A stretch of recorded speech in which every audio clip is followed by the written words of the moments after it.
Tonight's program is going to be a teaching moment, and YouTube obviously does not want me to do tonight's program because they tried to stop me from streaming, but here I am. For those of you who are unaware, I want you to be very, very clear. First of all, this is a teaching moment. Now, there's a story that's going on right here and a lesson to be learned about the high cost of simping. And once again, this is not to roast anybody or demonize anybody. This is a teaching moment. There's a young lady here who put out a video about Abba from Abba and Preach, and she wanted to let the whole world know, she wanted to let the whole world know about her personal business. Hi, my name is Libby, and I was a girlfriend of Abba from Abba and Preach. We were together for 5 months and involved with each other for about 8 months total, but 5 months of that was a serious, committed relationship. I know when someone thinks 5 months, they think, what can really happen in 5 months? But I think most would agree the first 5 months of a relationship can feel very intense. Okay, folks, so first of all, what she lets you know is 5 months, 8 months altogether. 5 months, people. What the hell can you learn about somebody in 5 months? You don't know anything about a person in 5 months, as evidenced by how you two have turned out here. You don't know anything about a person in 5 months. You're just getting to know their name in 5 months. You know what you can learn in 5 months? That you're desperate, that you're needy, that you're dependent, that you're simping. That's what you can learn in 5 months. And this is especially dangerous for men because you see, as a man, you can get a chick pregnant in one night. You sit up here and let her rush you into things, love bomb you and rush you, and she's got 9 months to hold something over your head. So she convinced you in a couple of weeks to get her pregnant, and then she's got almost a year to hold this over your head and put you through all kinds of changes and torment. So first of all, this was the first big mistake. Pure desperation. Oh, I know, then we in love. Okay, how'd that turn out? So are all these things we're saying is just all exceptions to the rule and you're the smart guy? No. These were mistakes that I've been telling you all about going on 2 decades. You got rushed through this, and in the end, it only put all the cards on her side of the table. And that's the point. So she's letting you know, it got in between them legs, and we're going to rush you through this in 5 months now. Not 5 years, not 2 years, 5 months. Barely a season of the year. I wonder how much havoc she can wreak after that. We're about to find out. And be filled with a lot of love. And that means you can feel the opposite of that intensity if things are not aligning or if things are not compatible. I'm going to be talking about a pregnancy in which Abba ultimately walked away from. And I'm going to be talking about the difficulties and the emotionally harmful interactions I've had with Abba. All right, so she starts in with the demonization. She goes straight to trying to criminalize you. Abuse, harmful. She goes straight to words that it's like, okay, you can throw those words out there. How were you harmed? So she says that first, and then you're thinking, okay, there's going to be a bombshell dropping here as far as abusive and harmful, right? And spoiler alert, folks, it ain't coming. But this is standard operating procedure today. In the culture of character destruction, which has always been a female trait, and unfortunately, white knights, you can sit up here and defend that all you want to and try to sound like nice guys, but she is going for the jugular and she's not even a minute in talking about you're harmful. And I want to talk about the harmful things that he did. That's not lightweight work, y'all. That's serious going at you. I'm going to be talking about a pregnancy in which Abba ultimately walked away from. And I'm going to be talking about the difficulties and the emotionally harmful interactions I've had with Abba. I want to acknowledge something up front, and that is I know exactly who I'm speaking about. I know exactly who Abba is. Abba is articulate. He is persuasive and he is calculated. Abba is the king of receipts. Okay, so you see her. I know who he is. He's articulate, persuasive, the king of receipts. So she's describing him in dark triad terms. You would have thought Abba would have realized this. Spoiler alert, he didn't. But do you all hear this right here? This is not some cute stuff going on here. She's describing him in abusive, narcissistic, Machiavellian, dark triad terms. Remember, we're barely a minute in, and she's going straight to harmful, manipulative talk. She's giving talk like he's manipulative. But she didn't want to say manipulative, so she says persuasive. And then, of course, all of this implying that he's a really sinister person. So he's articulate, persuasive, calculating, king of receipts. So all of this is, he's some Machiavellian, sinister mastermind.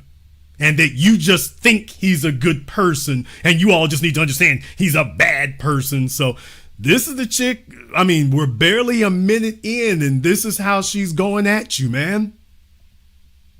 And anyone who really knows Abba would not willingly put themselves in the position I'm putting myself in right now, unless their experience was significant enough to speak on. I'm not here to cause spectacle. This is all informational, and I'll just leave it up for interpretation. I met Abba July of 2025, last year, and it was really fun, and it was really interesting, and it was honestly full of love. All right, keep that in mind. She says that she met him in July of 2025.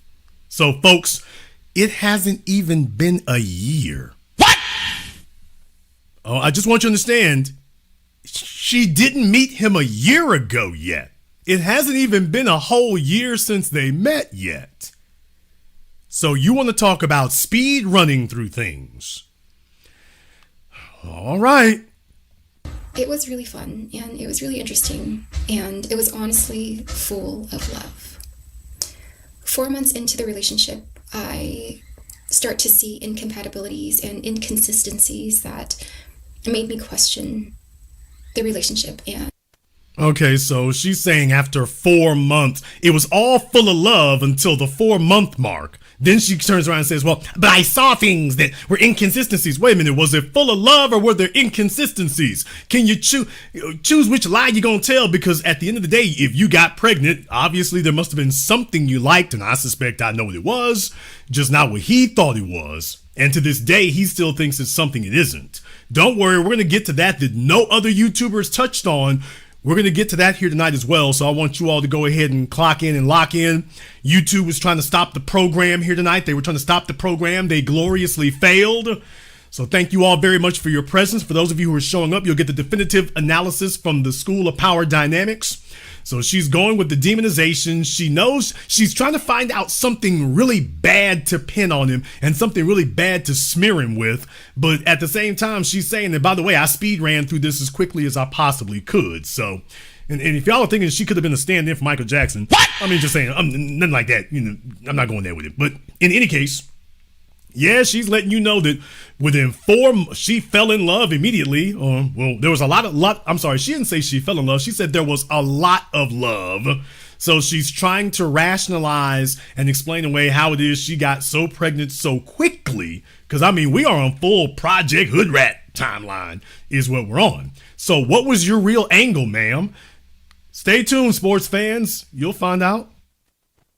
It started to make me feel doubt. Ironically, as I started to feel those doubts, I found out I was pregnant. I was... Total lack of accountability. So you see, she wants to demonize him, but I was having doubts. Well, then I found out I was pregnant. So, yeah. All right. Very nervous, but I knew I wanted to keep the child. I told Abba about the pregnancy, and he was actually very supportive. He was very excited. He always talked about how much he wanted children. And he said he was sure about the pregnancy, and he said that he was always very sure about me. Okay. Well, first of all, remember this is just a one-sided recitation of things. But first she said that he wants to walk away from the kid. Then she says that, well, when I got pregnant, he said he was all for it. So she doesn't know which lie she wants to tell. She's trying to do this on the fly. And that's not the way it works, because she knows there are text messages and receipts out there. So she knows those are out there. So she's trying to figure out, how do I craft this in a way that demonizes him, but at the same time doesn't make it very blatantly clear and obvious that I'm lying when people read what was actually said. So this is what happens when you try to be manipulative on the fly, ma'am. You should have sat down and at least wrote this all out and then compared notes with things and then tried to come up with a better explanation than this. I, however, did not feel sure about ABBA. Like I had mentioned, I started to see some core fundamental differences with our values, our lifestyle, and especially how ABBA handled things emotionally and how he handled things communicatively. Okay, first of all that banging y'all hear, this is a struggle, ho. What? Damn! So that's the first thing right there, baby. It's like, okay, you don't have to tell us nothing about your life. We can hear the struggle is literally going on behind you. We can hear it. She didn't even have the sense of presence of mind to wait until after all that racket was done. So what this does, I think this gives you a peep into her psychology and into her psyche. And I'm not joking. This gives you a peek into her psyche that didn't bother her that all that racket is going on. So it gives you an idea how her brain operates. I'm not joking right now. I'm not exaggerating. I'm saying, no, I literally mean that. You hear all that racket and she doesn't think, okay, I need to wait till that's over or I need to go somewhere else. No, a chaotic, noisy environment, she's perfectly fine with it. Fellas, this isn't hyperbole. Don't overlook things like this. Just because it's easy to get the chick in the bed. Damn! You're sitting up here worried about how easy it is to get her into bed. Well, all right, it might be easy to bed her down, but all these mental and emotional issues that you're overlooking because your priority is sexual access, this is the way that goes. So once again, folks, in 4 months, she's trying to tell us that she was unsure about him. Well, she was damn sure enough to get pregnant, and no female gets pregnant by accident. Lie. No female gets pregnant by accident. Every female gets pregnant because you were the guy she wanted to have for whatever her reasons or motives might have been. So once again, she's trying to argue against, she wants to make herself look like she should be supported, but there really isn't anything for it. So it's not going great, y'all. It's not going great. As time goes on, during the pregnancy, I still start to feel even more anxious and more nervous.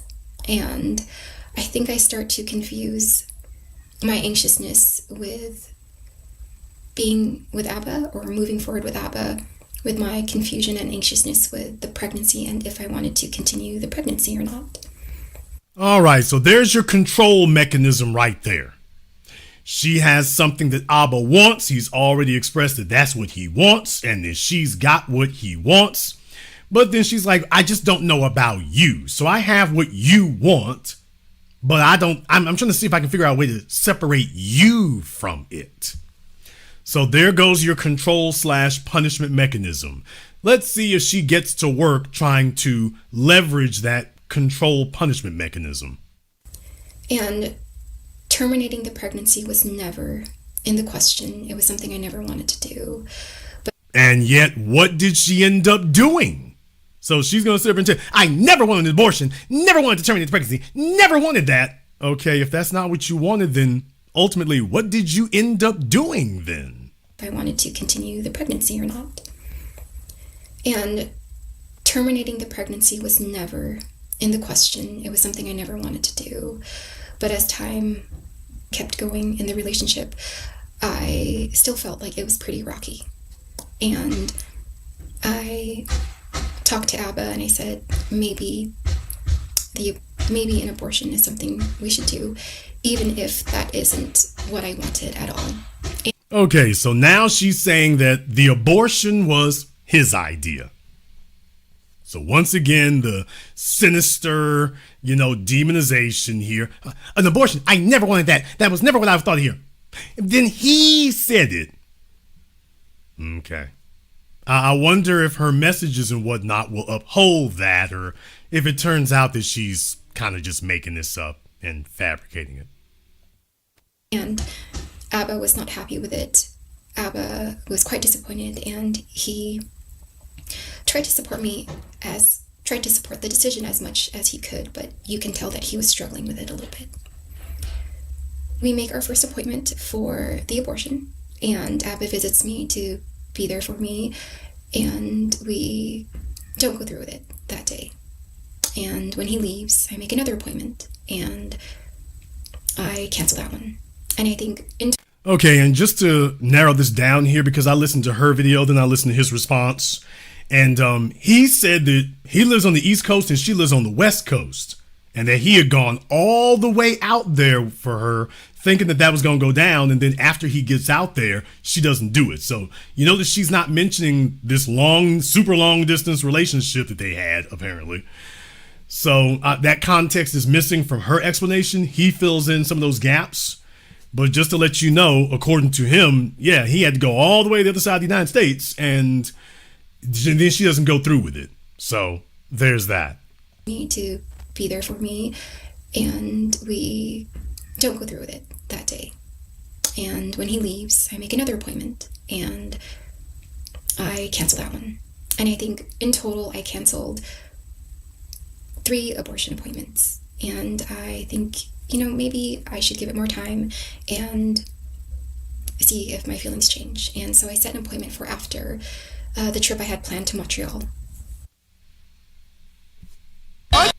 Auntie, chill! Y'all, so basically she is still outside and in these streets and running around and this, that, and the other. 4 abortion appointments, people? Is that normal behavior? By any stretch of the imagination, is that normal?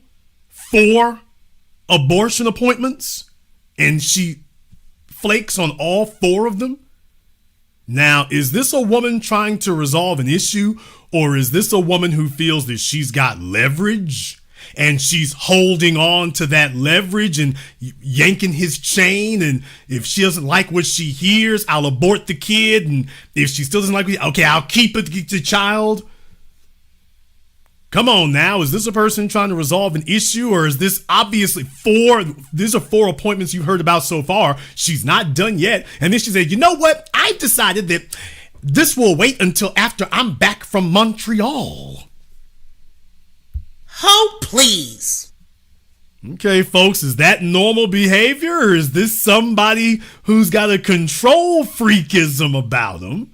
And they've decided, well, guess what? You're my new victim.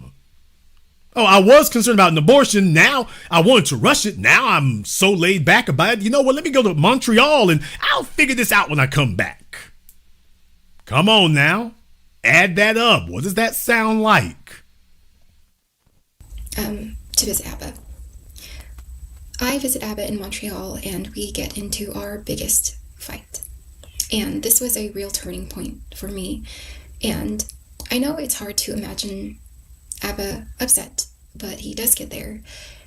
And not only does he get there, he goes past the point of the threshold of where anger should stop. Abba resorts to name-calling and degrading language, and resorts to ridicule and mocking, and it does teeter on the emotionally and verbal abusive side, and I hate to put a label on it like that, but that is... Yeah, because you started off your video tirade here putting labels on it. And look at it, y'all, 5 minutes later. Oh, I'm so sorry. I hate to put a label on it because, of course, that would make me look more saintly. So, yeah, there you go. She so desperately wants to say that he hit her, he smacked her, she so desperately wants to say he abused me, and she doesn't actually have anything for that. So she's just going to prop up, well, I didn't like some of the things I heard, and in my opinion, that went beyond just where anger should stop. Who are you to decide, quote unquote, where anger should stop? Who are you? What are your credentials? With what authority do you speak to say how far a person should be angry about something? Because she's saying that as if we all have a common frame of reference of what that is. And in reality, it's just her vomiting out of her mouth something. Don't worry. She keeps going. It's truly what it felt like. And don't take my word for it. I will be posting examples in this video or the next video. After that trip. This video or the next video. So, ma'am, recognize when your 15 minutes of fame is up. Recognize that the internet catches on these things quickly. Also recognize, even if you got a legitimate beef, folk don't want to hear the same story 4-5 times. Okay, we get it. You was whatever you were to him and you're upset. We are not going to tune in for video number 8. Okay, this will not be a mini series. That's not the way it's going to go for you. I realized that I always wanted to keep the child, and it was the relationship that needed to be looked at. And so I cancel that last appointment, and I call Abba and I tell him, I'm so sorry for the back and forth, but it was never in my values to terminate the pregnancy. I think I'm anxious about us, and I think it's better if we co-parent. And I was thinking about the kind of environment I would like to raise my child in and everything like that. So Abba's really upset, and we hang up, and he tells me to get the abortion. And he tells... Okay, so you all see what she's saying there. She's saying that she told Abba she wants to keep the baby, and that Abba gets upset and says, you need to get the abortion. So she is really doing everything she can to craft a narrative that he is just this mean, Machiavellian, sardonic individual. He's callous and only concerned about himself. No substantiation whatsoever. None. So obviously all this really adding up so far to is a smear campaign. And that's it. And not a very well executed one either. And once again, I have no dog in the fight either way. I've been very much a critic and will continue to be so because I'm correct about it. About some of the things Abba and Preach have been talking about and things like that. But this right here, I'm just like, I'm calling bull crap all over the place. It's me. I don't have anything to say, just get the abortion, and I'll wait for the abortion updates. And I said, I will consider keeping you, I will keep you updated. I will consider what you said over the phone about having the abortion. My values were to ultimately not get it. And he said, just so we're clear, if you change your mind for the 10th time, I will not be involved. And then if you change your mind for the 10th time, well, so much for 4 times of making appointments. And because she didn't show you all everything here, very clearly a lot of the stuff that is left out would most likely be her trying to yank the chain and, if I don't have the baby, or this is what you better do, or this, that, and the other, and thinking that you got some sort of control or you got some sort of leverage because you're pregnant. So that's basically the kind of thing you're looking at there. Okay. I could keep this going. If you all want to watch her video, there's not a lot to see, but if you want to watch it, you certainly can. You see the title of it. She's tried to make hay out of this. It's very, very clear that that's what's going on, but you all get the gist of it here. Ultimately, she goes through with an abortion. For those of you saying, well, how do we know she was pregnant? Abba was asked this, and he's very confident that she was. So even if you all don't think, even if you all question it, he doesn't question it. So in any case, I will take that, and I suspected that was the case from the very beginning. I'll take it at face value. So is she Asian? She's Filipino. And that actually is a factor in this. So she is Filipino, and that certainly was a factor going into this. But cutting to the chase here, she says that she has the abortion and that there was a reason why she was doing this. Well, there's another part here I don't want to skip over. Let me go forward here, because there's another part in here I don't want to skip over. And so this is a blemish on my part in all of this, but I pretend to send a screenshot of Abba's message saying that he doesn't want to be a part of this anymore. I pretend to send it to Myron Gaines. What? Damn! What?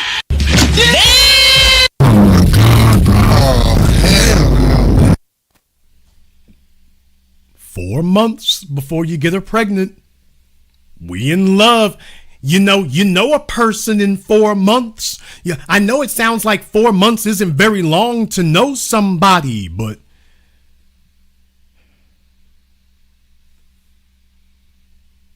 all right, 4 months is long enough to know somebody, right? 4 months is long enough to know if it's love or not, right? 4 months is long enough to know if it's true love. That's the problem, Jason. You're just a cynical old dude over there. You don't trust nobody. You damn Skippy. You damn right. That's the problem. You don't trust people, and that's why it doesn't take that long to figure it out. Yes, it does. Because a person can be fake for 3 months, 5 months, 6 months, a year. They can't be fake for 2 years, people. I've been telling you all this for decades, and even if some of the simps out there don't want to accept this is the cost of not accepting brutal reality, because you're desperate, needy, you're in a hurry. Okay, and then somebody like her comes along and takes advantage of it. You can't be fake for a year. Not with somebody you spend real time with. They can't be fake for a year. They can try it, but there'll be too many holes in it. If you had given it enough time, it would have been obvious. And the problem is, you already gave her all the ammunition that she needed, and was the first thing she said when she was upset with you, I'ma go to your damn ops. I know who don't like you. What did I say at the very beginning? Control, manipulation, punishment. If you don't do what I say, I will punish you. I know folk who don't like you. I'll go to them. Okay, I ain't got enough status to punish you, but I'm gonna go to somebody who can. There you go. Did I call it, or did I call it? So yes, she learned enough. Well, I'm pretty sure she already knew who he was before then. So she's most likely one of these chicks who, watch him on YouTube or whatnot. And this is what it came down to, is that, by the way, hey dude, I will try to destroy you. And case in point, by the way, for anybody questioning whether or not she followed through on it, obviously she did. Obviously she did. Because here she is today, coming out and spilling the beans. So this is no different. This is exactly it right here. So she's making good on her threat. This is what I told you it was going to be the whole time. So yeah, I mean, now she knows that this is a bad look. But at this point right now, she's been X'd all the way out. So, yeah. So exhausted from the dynamic of Ab and I. And so this is a blemish on my part in all of this. But I pretend to send a screenshot of Abba's message saying that he doesn't want to be a part of this anymore. I pretend to send it to Myron Gaines. And I never do it, and I never did do it, but that was just to I was fighting back a little bit. But again, I never did it. And I also messaged the Ab. By the way, y'all, does that sound manipulative to any of you? Wasn't she the person talking about I know he's, he can be influential, and he can be, he's got receipts, and he can be very calculating. Okay, well, how does she sound now after you all just heard that? Does that sound calculating and abusive? Hey, y'all, does that sound abusive and manipulative and harmful? Because she just tried to tell you all that he went way beyond what normal anger should be. Okay, does this sound like she went way beyond it? Because it damn sure does to me. 4 months, people. We knew her for 4 months. And here, let's have a kid. Preach page. And I tell him this. I'm not going to read it, but I'll leave it up here so you guys can view and pause if you'd like. And so basically what she's saying here is that she got blocked by ABBA, and what she does is she tries to go around to anybody who knows him and try to dirty his name up and put their personal business. She decides, well, if you won't listen, let me throw it to your partner. Let me see if I can drive a wedge between you all. So yeah, folks, manipulative, abusive, harmful. Yeah, does any of that sound? Does that sound like her? I mean, if that is ABBA, if that's something, if that really is ABBA, ma'am, it sounds like you're both of y'all are birds of a feather, is what it sounds like. And he just responds, "Hey, blackmailer, stop reaching out." And he. Damn! Okay, I don't know if I would have put that up, ma'am. You just got shut. You tried to turn his partner against him, and then that went bad. So, all right. Abba gets very upset because now Preach sees these messages, and now Preach knows that his girlfriend is pregnant. Now Preach knows Abba's girlfriend is pregnant. And Abba calls me at some point, and this is just another example of how Abba does talk to me when he does get upset. So I don't answer because I'm trying to get something to eat. I'm hungry and I'm like sick. I'm in my first trimester and I don't answer. And he says, "I don't care, bye, blocked. I'm trying to eat. Hey, I was really trying to get something to eat. I haven't eaten." He says, "Parasite, I don't care. Eat, shit, sleep. I want my peace back. I want you gone. So hurry up. You made 9 accounts harassing me and blackmailing." So he's talking about my cousin reaching out and sending him messages. And he calls again, and we finally get on a phone call. This is the most brutal phone call. Okay, this is the most simpish phone call. Now I gotta stop right here about it. I mean, because the bottom line here is about that whole blocking thing. Fellas, to the men out there, don't pull a weapon if you ain't gonna use it. If you tell somebody you're gonna block them, they need to be blocked and they need to stay there.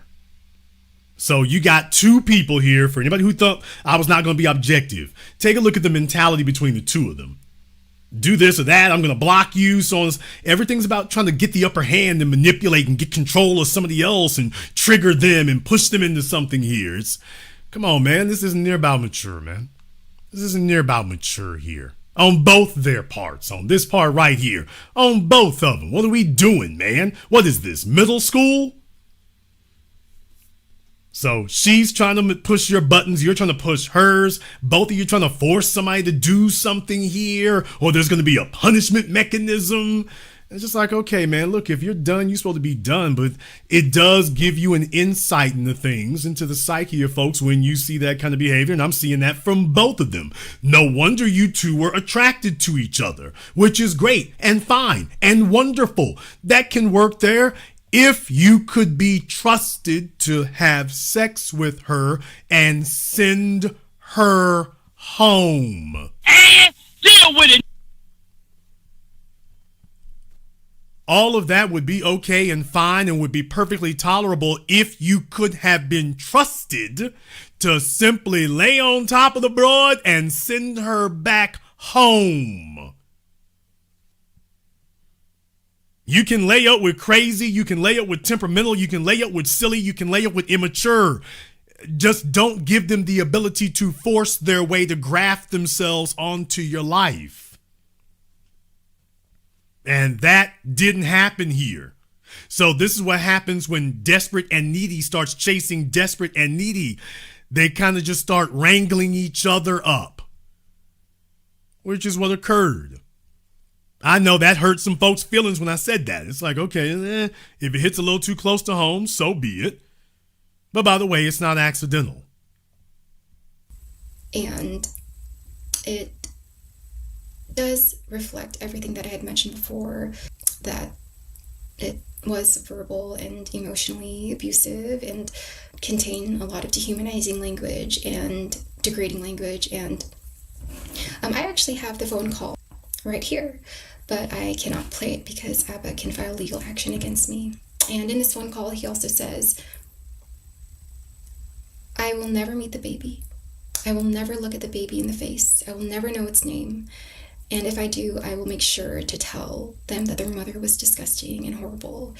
And he says that he will make sure he's never a part of the baby's life. And I know you can't picture Abba saying this, but he does say it. And Okay, well, you can just go ahead and play it then. after that, I never hear from Abba again. Okay, so she doesn't show any proof whatsoever, no documentation. She says that and doesn't show a bit of documentation. And she had been recording phone calls. So just to let you know, by the way, she says that and then shows no documentation. So there's that. 3 days go by, and I am desperate to talk to him. And I contact Preach through Instagram, and Preach doesn't want anything to do with it, which is understandable. And I just kind of leave it alone after that. Week 1 goes by, and I don't hear anything from Abba. Week 2 goes by, I don't hear anything from Abba. And then now we're at week 3.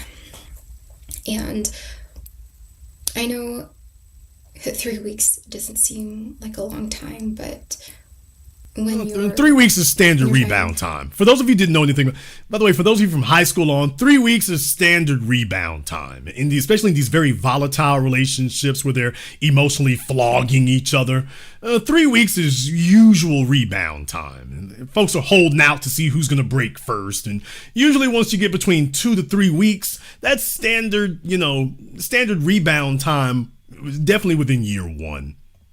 To figure out a situation as critical as this one, and you're so desperate to talk to the father of the baby, 3 weeks felt like a very long time. And week 4 comes up, and I now have to make a decision. And I have to make a decision based off what the reality is. The reality is that Abba completely left me for dead.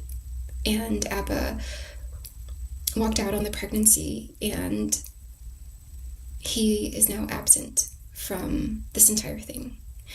And he doesn't want anything to do with the baby, and he doesn't want anything to do with me, and I make the hardest decision I ever had to make. And it was a very painful decision, but I ended up having the abortion. And I grieved very hard. And I was also grieving the relationship with Abba. I knew that I found all of these incompatibilities, but I did still love him a lot. And I was feeling very lost, and truly some of my darkest days.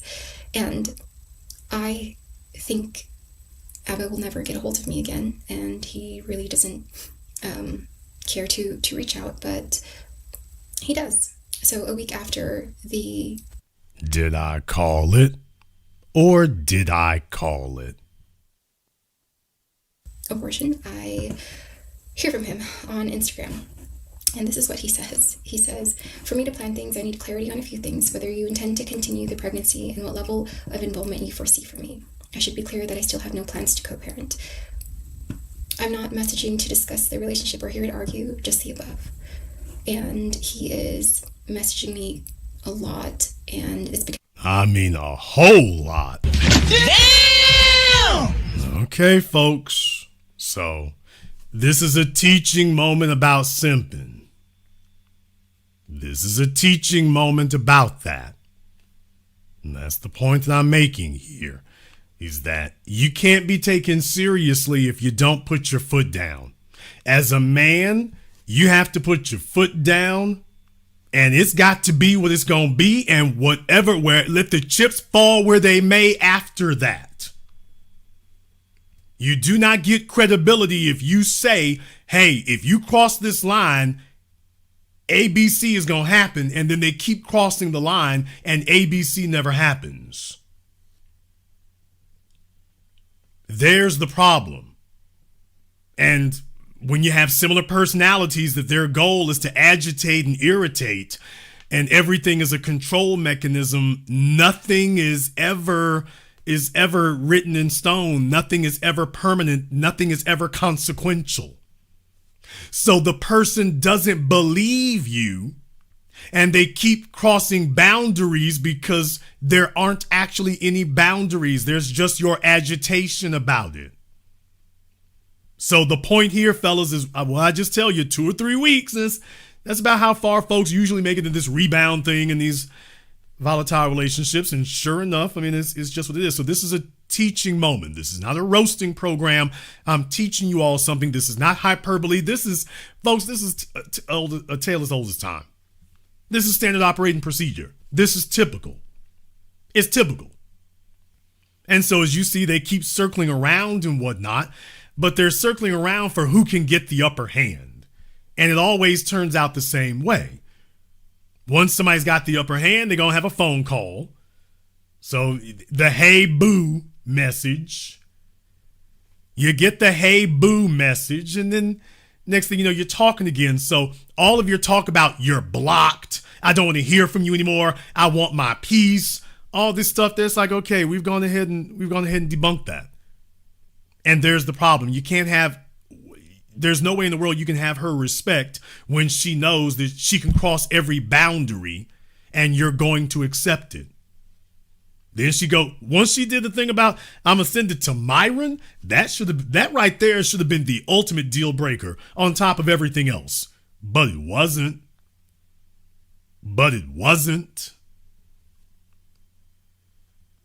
So yeah, no wonder we keep going. Because I'm not responding to him. And one thing I realized about Abba is Abba thinks a certain way. Abba also likes things done a certain way. And if things are not followed through in the way that he wants, you will see a reaction from him.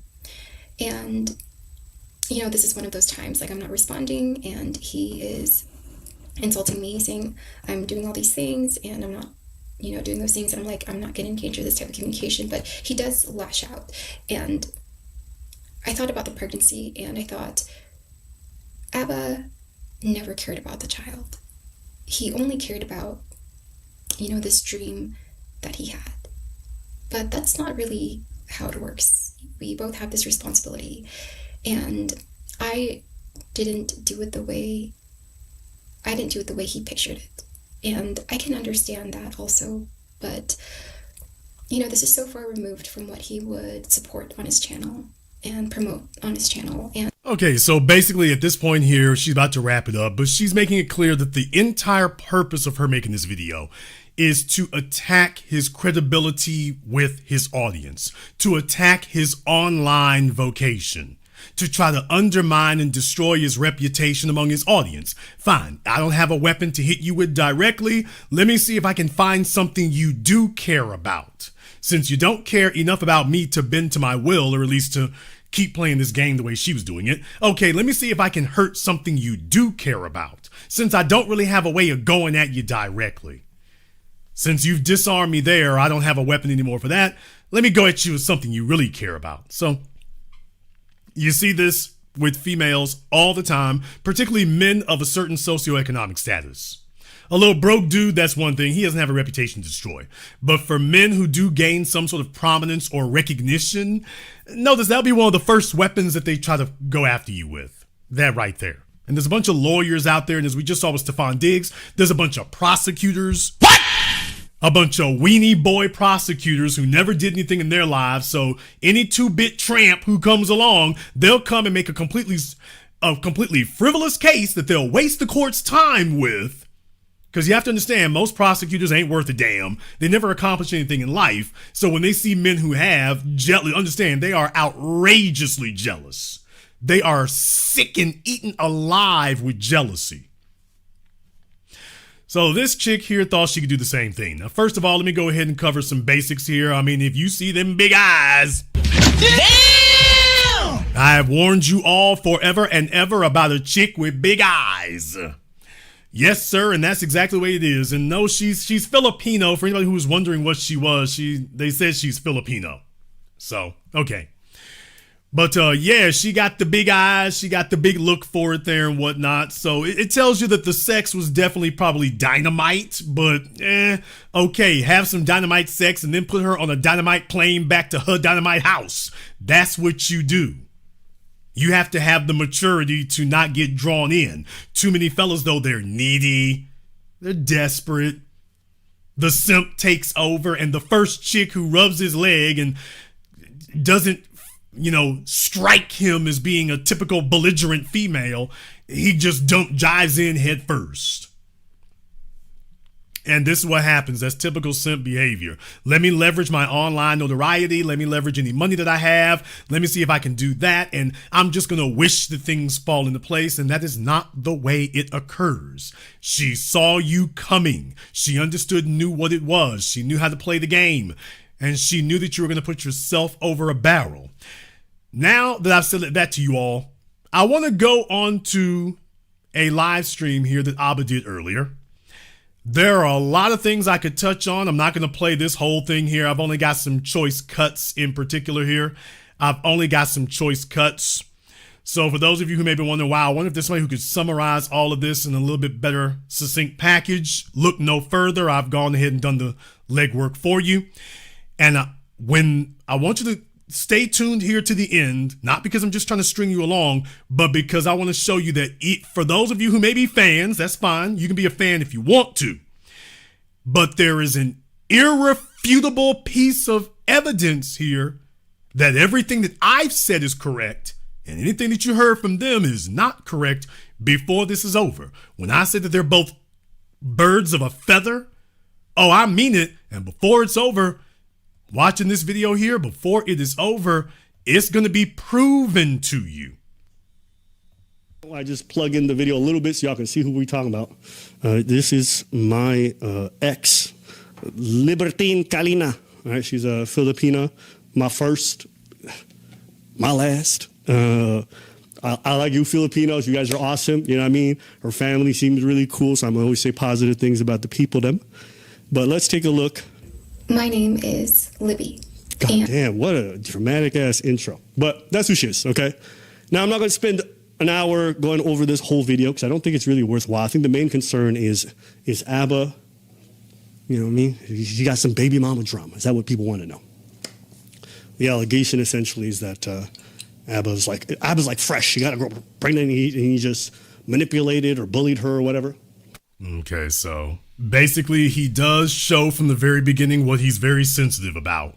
He spent a bunch of time here a couple years back flogging, Walter from Fresh and Fit. I mean, he was giving him the business.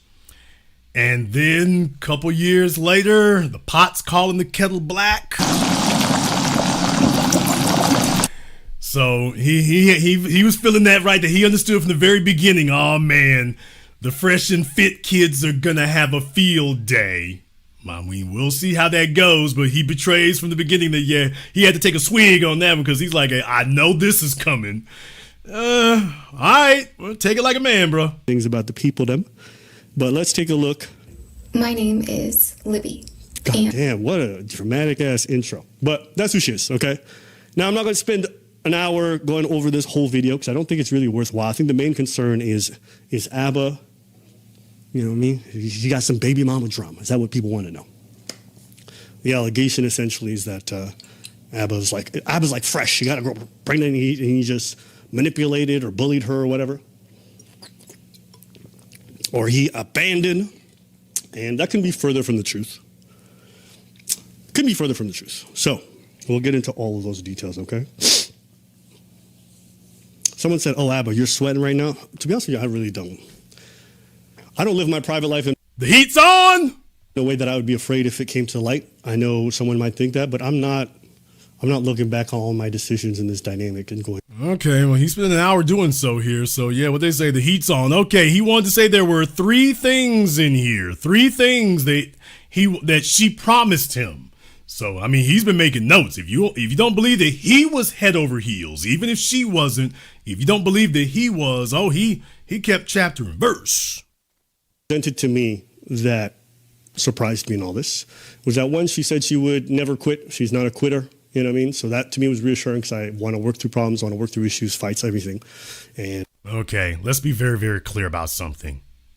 You want to talk about blue pill. You want to talk about beta male. A beta male is an individual in the 21st century who believes that women don't quit. Nigga, what? I mean, you want to talk about rose-colored glass silliness.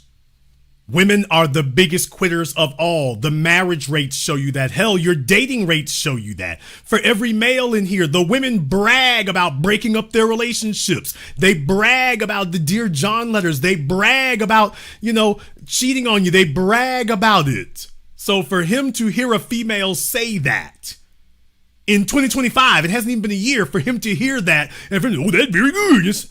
Okay. And once again, I'm not roasting you, dude. It's time to grow up. We're not roasting here. Fellas need to stop sitting up here adopting their own personal fallacies and their own personal misconceptions about life and trying to project it as if that's a real thing. It's not a real thing, man. This is not a real thing. This is called delusion. This is not a real thing. Women are the biggest quitters. That's not an attack on females. That is a statistical, objective reality. That's not an attack. That is a statistical fact. That when it comes to relationships, women enjoy cutting things off. She wants to be the one who decides how it goes. She wants to be the one to decide where it ends and when it ends.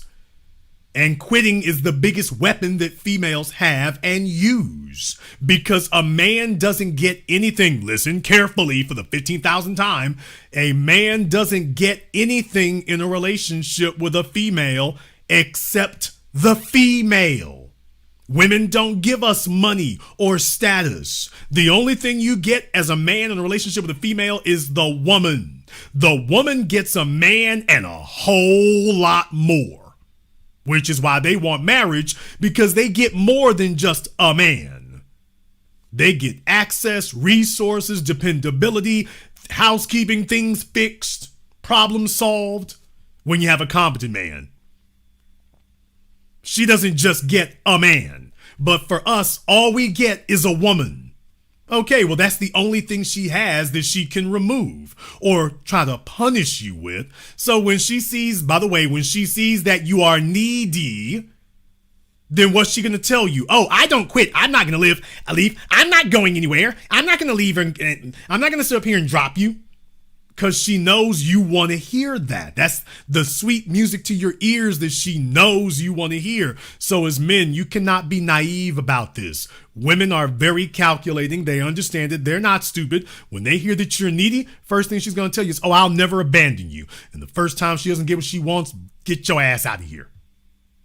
And, I value that in a partner. Second thing she told me was that, she wouldn't get an abortion for her keeping children really important. So I'm like, cool, it's not my faith or anything like that, but I get that and I respect that. And the third thing is that she's not a cheater and she doesn't believe in courting the attention of other men. Okay. And this third one turns out is the reason why we're here today. Okay. She presented herself as somebody who. Okay. Well, here's the thing about that third one he just named. That was not a surprise. So once again, we got, twin feathers on this bird, twin wings on this bird. Between the two of them here, yes, some folks act like they didn't know this from the beginning. No, actually, there were very clear signs from the very beginning. So folks don't want to cop up to it here, but for the rest of you listening, you would be very, very well advised to cop to these things very quickly so that you can understand and ascertain where you are very quickly. But as far as that third one he just named, no, there ain't no surprises there. We knew exactly what that was. Case in point, you know what? Let me just go forward just a little bit. I ain't going to go forward a lot of bit. Let me go forward just a little bit here, just to show you that what I just said, everything I just said, is absolutely 100,000% correct. And it better be. Because they bet the farm on it. I've never ever seen any person I've been in a relationship or dated. And yeah. So this is my ex, okay? Libertine Kalina, all right? And this is the profile that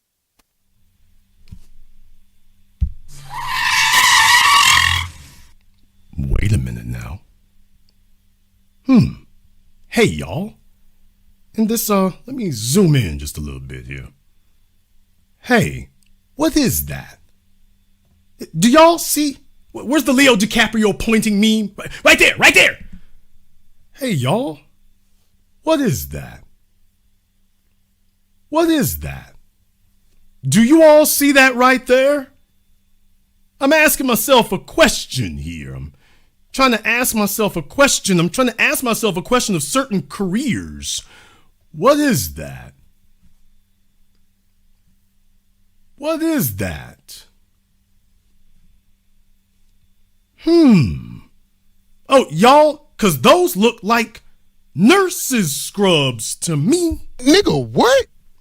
That's what those look like to me. Now, I don't know, y'all. Do those look like nurses' scrubs to you? I'm taking a look at the fit. I'm taking a look at the drip. I'm taking a look at the drip, y'all. So, do those look like scrubs to you? Because those look like scrubs to me. I'm just asking. Because for those of you who have tuned into me forever, I've banged on this one. I've banged on this drum. I ain't never moved off of it, and I never will, because it is a statistical reality. Hey, I love all of our nurses out there, but y'all know the way you are. And deal with it, nigga. Come on, let's stop with the bull jive. We can love a nurse, but baby, we know what y'all do. We know what you like. So I am not going to mislead these young men and tell them that, oh, there's an exception to the rule, and that's overgeneralization. Overgeneralization, my ass. No, it's not. It's a fact.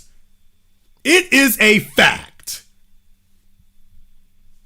Let's just call it for what it is. Can grown folk be grown folk and just say, yeah, this is what it is? If it was a truck driver, you wouldn't be saying truck drivers are faithful. They just drive around the country and don't do nothing. Please, come on. So, folks, if he saw them scrubs, then you knew what the hell the dealio was. If you saw them scrubs, you knew what it was. And if you didn't, you spent too damn much time white knighting and not nearly enough time tuned in to reality. You know what's crazy? You guys have never, ever seen any person I've been in a relationship or dated. And yeah. So this is my ex, okay? Libertine Kalina, all right? And this is the profile that I saw about her, okay? So here she is, you know what I mean? Nothing crazy, you know what I mean? She likes archery. She's a family person. You know what I mean? Nothing too crazy. So this is what I know about her, okay? She cute. I might have some beef with her now, but I'm never going to say she was ugly. She wasn't a Chinese escort, for everyone to ask. All right, bro, how'd that work out for you? I mean, he can take shots at Walter if he wants to, but I'm just like, hey, bro. I mean, y'all sitting in the same place here because you talking about she was cheating and this, that, and the other. When he gets done talking about how many men she was talking to, I'm like, bro, are you sure? Are you sure she wasn't a Filipino escort? I mean, if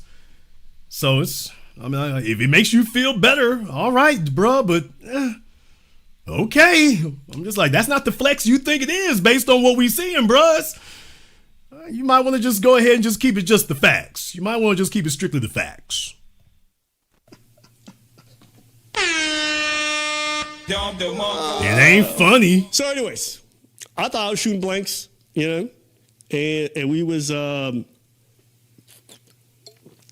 getting it on, and it turns out I wasn't shooting blanks. Big surprise to the both of us. Well, then again, is it that you weren't shooting blanks, or is it that you wasn't the only guy she was sleeping with? What? Because that subject doesn't come up, by the way, folks.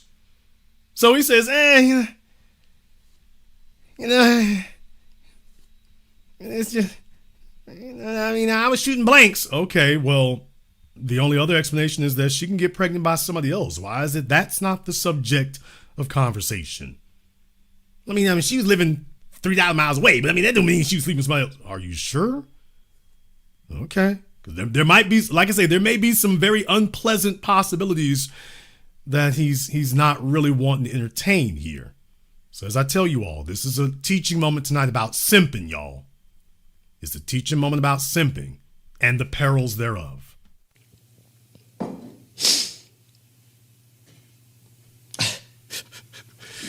You guys, I don't know why, man.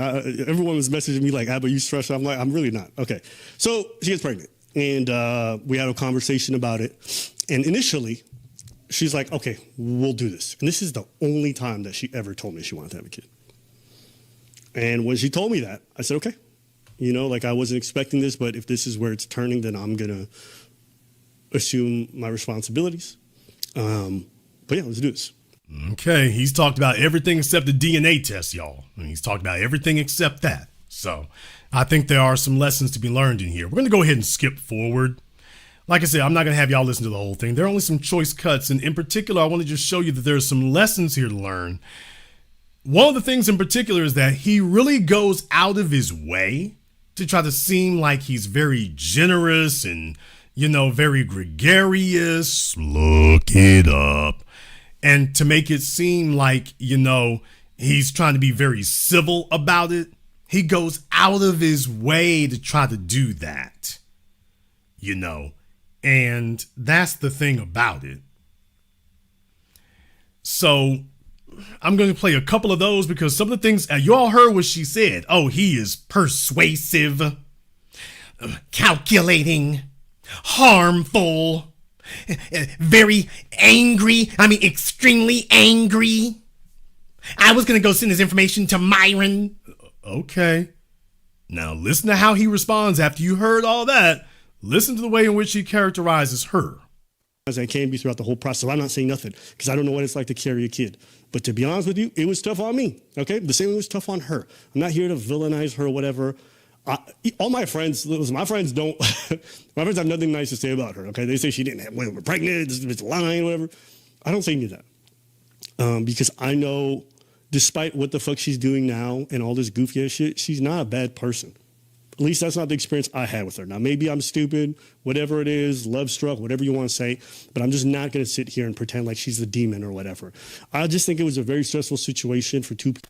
And like I say, this is a common tactic that they use over there. They think that they are, you know, they think that they're coming across as, oh, well, you know, we're nice guys and we're not as bad as they said we are. And it's like, that's not the way that works. That's not the way that works.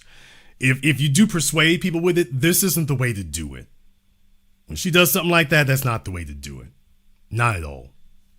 Not at all. So, but remember, he said a bunch of things like this in the past. You know, he's really gone really soft shoe before. So he's trying to save his image and trying to remain consistent. Well, this is what happens when you remain consistent is that you let them go off and go do things like this. And she's demonizing you. And you're like, well, I wouldn't want to villainize her. Okay, well, she's villainizing you. She's villainizing you. But okay. All right. Okay, well, we want to go here. We're going to go forward some more here. So I'm just choosing some very choice cuts in here in particular just to show you some of the stuff that was going on. I can't handle having a child with you and then finding that out. There you go. Okay, you guys can see it there on the screen. And I think that's a fair statement. You know, my thing wasn't the fear of being co-parents. Guys, relationships get together, they break up sometimes. That's okay. That happens. The only thing I told her, the one thing that I didn't want when we would have conversations is I don't want to go into a baby mama situation. I don't want to have a kid with somebody and we're already broken up. That's like, no, that's the one thing I don't want. Okay, I'm fine if we try and we go to therapy and we go to counseling and we do everything. We love each other, so let's try. And then if we break up afterwards, I can live with that. We did what we could. My issue with her is that I started to feel like she didn't want to try. Okay? Because she didn't. Because she didn't. We can sit up here and we can try to soft shoe these things all we want to, but the bottom line is no, she didn't. Which is the point I was making the whole time. She saw that you were color-struck, awe-struck, sex-struck, whatever the case may be, And what I'm saying is that simping is when you show vulnerabilities. You're telling yourself that these other folk are dealing with you naively, and no, they're not. She saw that you were wide open. She saw that you were buying no matter what the price was. Red flags all over the damn place. And yet, he just ignored all of that because there was something that he wanted. And let's be clear, he was looking at getting her pregnant, because otherwise he would have made sure that she couldn't be. And so with case in point being there, yeah, here's the real takeaway lesson. The real takeaway lesson is she didn't want you. She's a nurse. Life ain't going the way she wants to. Options are limited. Hey, here's a fellow who we figure probably making 7 figures. The Filipino dudes where she come from ain't really holding like that. She sees an easy mark. She sees an easy target. She sees that whatever she's selling, you buying, and you will not protect yourself. So of all the options that she had available, that was what she went for. That's what she went for. So what I'm saying is I want y'all to understand he doesn't actually understand this. She didn't really want him. Even after she said it, he takes all of this going around and around she's doing. Like, for example, you all, this is like with Jada Pinkett. You want to know how easy it is for a simp male to fall for this? This is like Jada Pinkett. Will Smith thinks that all that going around and around that Jada does with him, that means she really loves him. It's really, yeah, we're really volatile, but she's just volatilely in love with me. No, she's not. And she had children. She was willing to get pregnant for Will Smith, and none of us think that she loves him. We all see that for what it is. So all that going around back and forth and dogging you out and control mechanisms and putting you under their thumb, you're taking that as, oh, they're really passionate about me. Okay, but it ain't going the way you think it is. Not the way you want to tell yourself. That's the way that you feel. You feel that way about her when you two go round and round. But that's not the way she is about you. For her, this is about control, not about affection. And he got very, very quickly emotionally invested. He probably was looking for an Asian for a while. Okay, one finally came in. She wasn't built like a toaster oven. And he was just like, okay, my train has come in. And she saw it. I'm just saying this is a cautionary tale for the fellas out there. When you make it so obvious that a woman got exactly what you want, you've given up all control. Now she's got all the leverage, and she is going to use it. And she did. And with him seeing all the Will Smith style abuse, he sat right there and was just like, okay, here we go with it. And to this day, he still thinks it's something that's not, by the way. Oh, I'm not exaggerating. Before it's over, you're going to hear it for yourselves. But I'm not exaggerating. Now, you all just heard what he just said about. He told her that he didn't want to be in a baby mama situation. We can go to therapy, we can this, that, and the other. So he was offering the bargain and everything else. What he made very clear, though, was that he couldn't handle her not wanting him. And he tries to say is, well, if she has the child, I can handle you not wanting me, but if you don't have the child, if you're going to have the child and not wanting me. And I'm just like, okay, you got to be honest with yourself about where you actually are with this. Let's say a bunch of compliments. This is the most fucking exhausting thing. It's like, let's just get this shit over with. I said it in the voice message, right? The voice note that you guys saw before. I can handle you not wanting me. I can't handle you not wanting me after the child is here. Now he's about to get a little emotional here, so I'm like, okay. But fellas, this is why you can't have the simp in you. Women who have dealt with men who are solid, those women don't go looking for more solid men. They get tired of not being able to abuse solid men, so they go looking for soft and simpish. They go looking for them. They go looking for them. And these fellas pat themselves on the back. I'm not like you rough and rumble guys over there. You rough and tumble dudes. I'm not like you. I'm better than you. It's like, and the females go looking for a guy who tells himself that. This is a teaching moment. And ultimately he tells her, I can't take you not wanting me. Remember what I said there before? You've given up all your leverage then. If you tell her that you can't be without her for any reason, once you say you can't be without her for any reason, you've given up all your leverage, man. I mean, if you had my baby, then I can't take me in without you. Oh, so in other words, the baby gives me leverage. Because you see, you absolutely want to be with me if I'm holding your child hostage. Because you have this idea, I don't want my child to be a bastard. I want my child to be raised without me. Okay, well, I got the kid. Now I've got control. And he's sitting there acting like that's love. I just told you all. It's like, dude, no, that's Jada Pinkett. She got you under control. She sees the kid as a leash because you've already expressed to her that you are emotionally dominated under those circumstances. So she's like, okay, I got the kid. Now I got you right where I want you. And she was clearly entertaining the attentions of other men.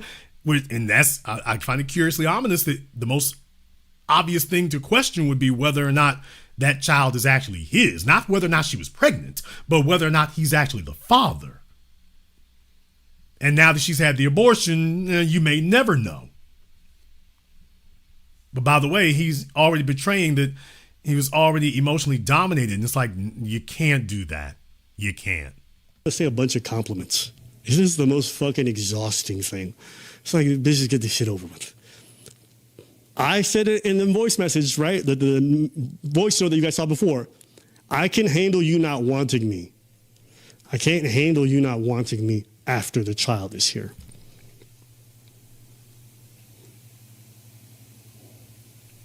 Yeah. So I said, I can handle you not wanting me. I can't handle having a child with you and then finding that out. Okay, y'all, he needs some Stefan Diggs in him. What? Yeah, bro, you need a pinch of Stefan Diggs, because Stefan Diggs never would have responded like this. So I ain't saying Stefan Diggs all great either, but it's, yeah, all right. Okay, folks, we're going to jump forward here. By this time, Preach shows up. We're going to jump forward here. I'm going to try to wrap this up as quickly as I can for this part here. But these are the parts that other folk ain't really bringing you all's attention to. And this is where the real lessons come into this. These birds of a feather. When I talked about them being birds of a feather, there's a reason why I brought that up that way. Now, he wanted to let everybody know that, by the way, if she wants to drop, receipts on him, he can drop a couple of receipts of his own. So he wants to talk about a secondary account that she had. So he wants to let folks know, by the way, anybody else out there, that remember now, this is his hunk of burning love, but he wants to let people know that, by the way, this was going on. Text at the end where I'm like, I don't think we can do this. She tells me that she has a product she's doing and it's getting popular. She's like, has this Instagram where she's showcasing her skills or whatever. I'm like, what kind of stuff you posted out there? And this is where she lies. She's like, oh, it's mostly like archery stuff. It's like, it's not like the thirst trap kind. I was like, cool. It's not. So tell me, after we stop talking. Tell me why. I see this shit come across my feed. But What? No, go ahead. No, these posts that she was making were during the time that she was trying to get us back and she said we were supposed to make it work. All right. Peep it. Okay, so this is what she posted during the time that she said she wanted you two to work things out.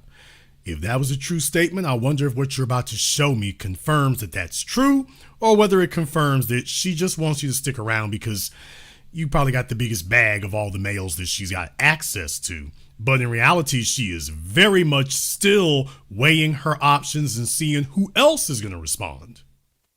Let me see here.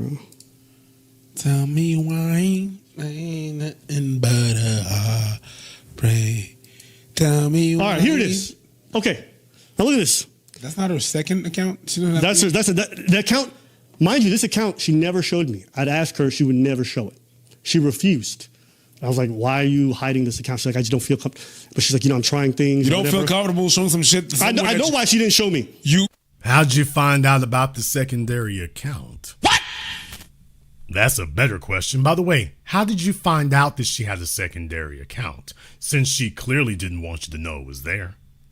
You don't feel comfortable showing some shit to someone that you see naked? It's crazy. Yes. And to someone who you say is your partner is supposed to be, right. Peep it. And this is why all this is happening, okay? When I saw this, I was really, because it really made me look at her differently, okay? So here's Instagram, and you can see these posts for yourself. She got her in some tight dresses.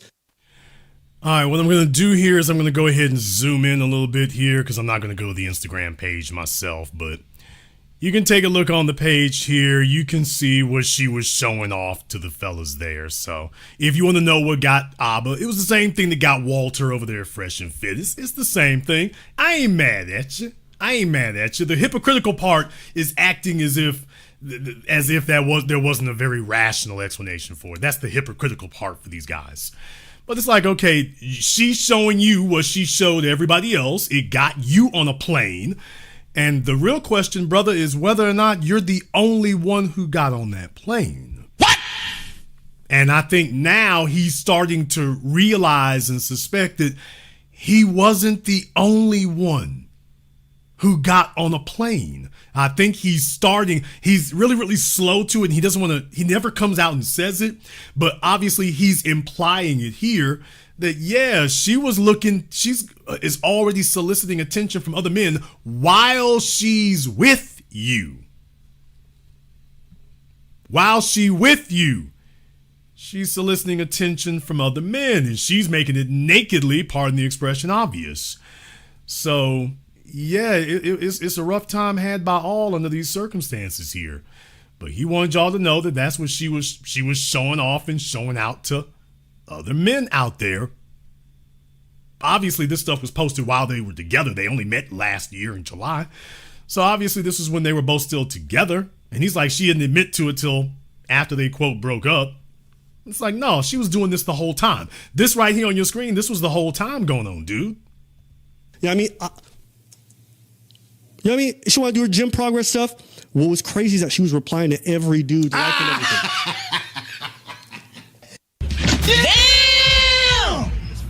Oh, and old Preach just busted out laughing on him. Preach couldn't even give him no mercy. So he says she is responding to every man's comment. You know what I mean? She wanted to do her gym progress stuff. What was crazy is that she was replying to every dude, liking everything. Okay? You don't entertain what? Okay? Okay? I don't mind. She said these are not thirst traps, okay? But mind you, there's just some her in a hot dress. Miguel. And she's replying to every dude on the planet. Miguel. You see it, right? Oh, he got hurt by this one here. This fella said, "You look amazing." And she put heart emojis. So yeah, bro, she for the streets. She for the block. Ain't bombing on you. I'm just saying it's mathematics. So it's, yeah, you have every right to be offended, but let's call it. I don't know if she's a Chinese escort, but if she ain't, she'll do till the Chinese escort gets here, since very clearly she trying to catch. So the whole time you were with her, no, you were never the only one. You were in love and she was in business. And you were the best offer that she had received as of July 2025. She very clearly has not stopped soliciting offers. And what he's coming to the brutal realization of is that she was soliciting offers the whole time. Because she was going to keep if she couldn't get any of these other fellas to say yes, she was going to keep your baby and then see how far she could ride with that. And that's what it really was. But folks, you haven't heard the biggest thing just yet. Just hang in here. We about to get to it. Hey, I'm not tripping. You guys see that? Miguel. Peep it. And she said to me, when I found out, I was like, why did you lie to me the whole time? Like, that was really off. And she denied it. She was losing her mind, getting angry at me. You want to know how fraudulent this broad is? I'll tell you what she did. When I found out, I texted her about it. Not because I actually care about this kind of stuff generally. It's just that she presented herself as something, and she was doing the opposite and hiding and pretending. So when I texted her about it, you know what I did before I texted her? I screen recorded. Okay. Dude, she's a nurse. Or at least she's wearing nurse's scrubs. I mean, what are you talking about? She presented herself as something she wasn't. You saw them nurse's scrubs and didn't know what it was? Fellas, it is 2026. Forget 2026. Ever since 1996, men cannot afford to be this hard-headed naive. Fellas, if she's wearing a pair of scrubs, if she works at a fast food restaurant, if she's been in or is in the military. I didn't bring up the whole career simply because it sounds funny. I said that because this is real damn life. Now, you can be in denial if you want to because you're desperate and needy. You're only going to be hurting yourself. If she's a nurse, she's been in the military, she works at the post office, she works in food service. I'm not generalizing, and it's not hating either. We love hoes. What? I mean, we love hoes. We just love honest hoes. That's all we're saying. We don't hate you because you're hoeing. We just demand that you be honest. That's all. Be straight up with us, we'll be straight up with you. Don't pretend you something that you ain't. We can respect an honest hoe. We just can't respect a dishonest one. Now that's adult talk. Don't try to convince me you ain't a hoe. I see your ass over here working at Dunkin' Donuts. I know exactly what it is. Let's just deal with each other honestly, so that you don't start making demands that you have no right, no business, and no place trying to make. Can I just deal with you honestly? Don't try to sit up here and bamboozle me. Let me just deal with you for real. I see them nurses' scrubs. I see you working at that hair clinic, working at that hair salon. Okay, then let me deal with you on that level. Why do we have to lie? And why don't expect me to lie with you? I'm not a misogynist or verbally and emotionally abusive because I'm being honest. Hey, just be straight with the hoeing so we can be straight with the pimping. And deal with it, nigga. That's all we saying, folks. Be straight with the hoeing so we can be straight with the pimping, and we can all be adults out here dealing with each other on the up and damn being on the low. But if you're dealing with a simp won't let you be honest with him. There's the problem. A simp won't let you be honest with him. He's going to demand that you lie because he's looking for a dream wifey, and he doesn't understand that women don't really respond to him like that. So the ones who do, it's like, nah, dude, she for the block. You just naive. I'm not bombing on anybody here tonight. I'm just saying, hey, fellas, having a simp mindset is a very, very dangerous thing to have. It's very hazardous because they're not going to play along with you. That's the issue. And he didn't get it the whole time. She's not into you, bro. She's into where she going. And she didn't have a better option. And maybe you thought you were leveraging that. It's not the way that works. Now, what is it that makes these guys here? One of the real problems with them is that they've been promoting this idea this whole time about sugar and spice and everything nice, as opposed to articulating the world we live in, which is today, the female generation today, we got to call it what it is. They cutthroat. They're cutthroat. They're selfish. They're self-centered. That's not an insult. We're just describing an objective reality. They've been trying to pretend that that's not true. You fellas are just jaded and cynical. Y'all are wrong. And take a look, even after the experience they're going through, by the way, in the middle of this experience, listen to what they still say. You're a crazy bitch. That's it. That's what the problem is. And just imagine how much of a loser you are right now because you're over here posting all this shit online and Now they're talking about her, by the way. Right now they're talking about her. Or want it or not, or want it or not, or want it or not to keep it. Yeah. That's not the issue. The issue is that you're a crazy bitch. That's it. That's what the problem is. And just imagine how much of a loser you are right now because you're over here posting all this shit online and all the red pillars are going to look at you like you're a Jezebel. And if that's what you want to do, then go crazy, girl. You're giving fuel to all the people. I'm happy. You're giving. Because you and I not co-parenting. We not involved. I got nothing to do with you. Your boy free. You're giving fuel to all the people that think you are the norm, my That's girl. it. By the end of the day, you're really it's just one crazy out of many. That's it. But you're just one crazy girl out of many normal girls, right? Okay. That garbage right there. So like I say, if you want to know whether or not they're going to get caught up in something like this in the future, just listen to what you just heard.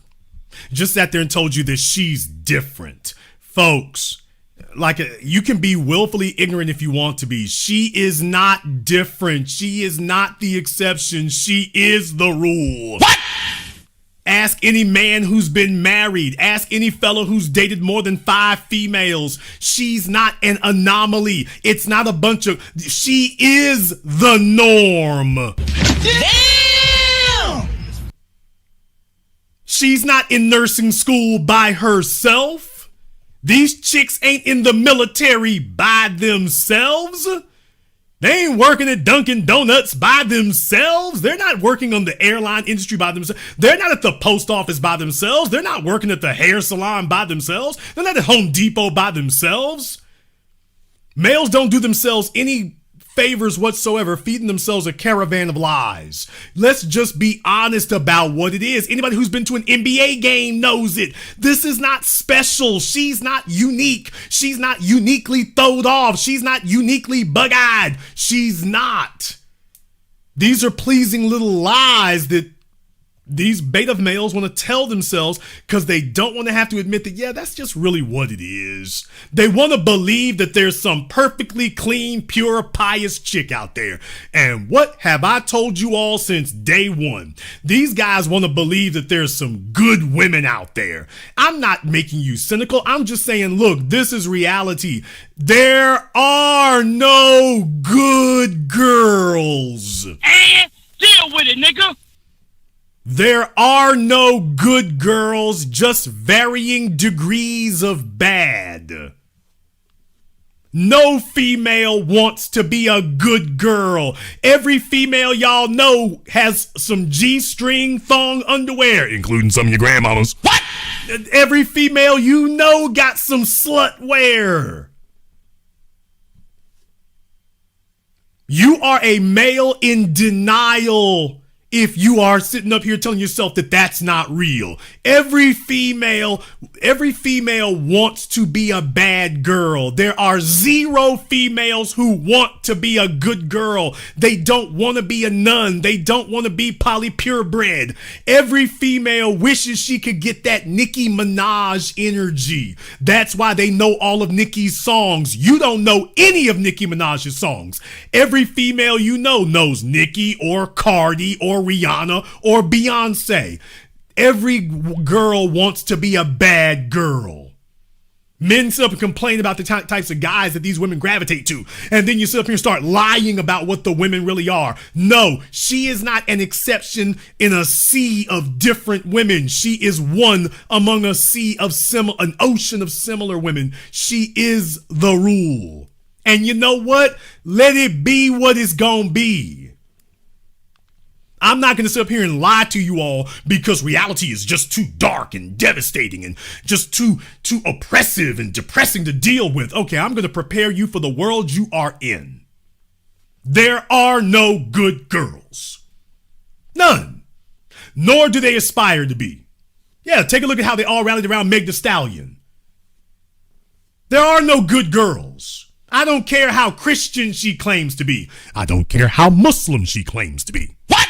I don't care how Buddhist she claims to be. I don't care what she does for a living. You let her get around a fella that she feels, I don't care how repressed or how introverted or soft-spoken you think a chick is, let her get alone with a fella that she thinks that she can let out her bad girl with without the rest of the world thinking she's a slut, and she gonna get it in. As men, we all know the soft-spoken chicks got the most badass sexual rap sheets. Hell yeah, because they know how to keep their mouths closed. They do all these quick running and gunnings. They find a fella here and, okay, let me do bad girl for 2 hours. All right, that's it. And then you don't even know who it is. That's a conscious decision. She's like, okay, I don't want to be like the rest of these chicks. So let me make this real quick and be real quiet. That's the lesson she learned. Cardi B lets the whole world know what's going on. Lauryn Hill is going to be whispering her way through it. So as men, you want to let folk know how big of a dummy you are. Go around talking about the crazy chicks and the throwed off chicks are not the norm. That they're the exception to the rule. With all these damn NFL players and NBA players and all you fellas out here having to get restraining orders and all you fellas out here having to change your phone number and all these fellas out here that had windows busted in and cars keyed up and chicks making crazy allegations and calling you job and all this old mess. And these guys are still sitting there, we need to keep our reputation good with the women. We don't want the women to think less of us here. So she's the exception. All the rest of you are good girls. Okay. I'm just not going to sit here and lie. They are not the exception. Your chick was not an exception. She's the rule. And the men need to be aware of this so that they understand the rules of engagement and exactly what they can expect.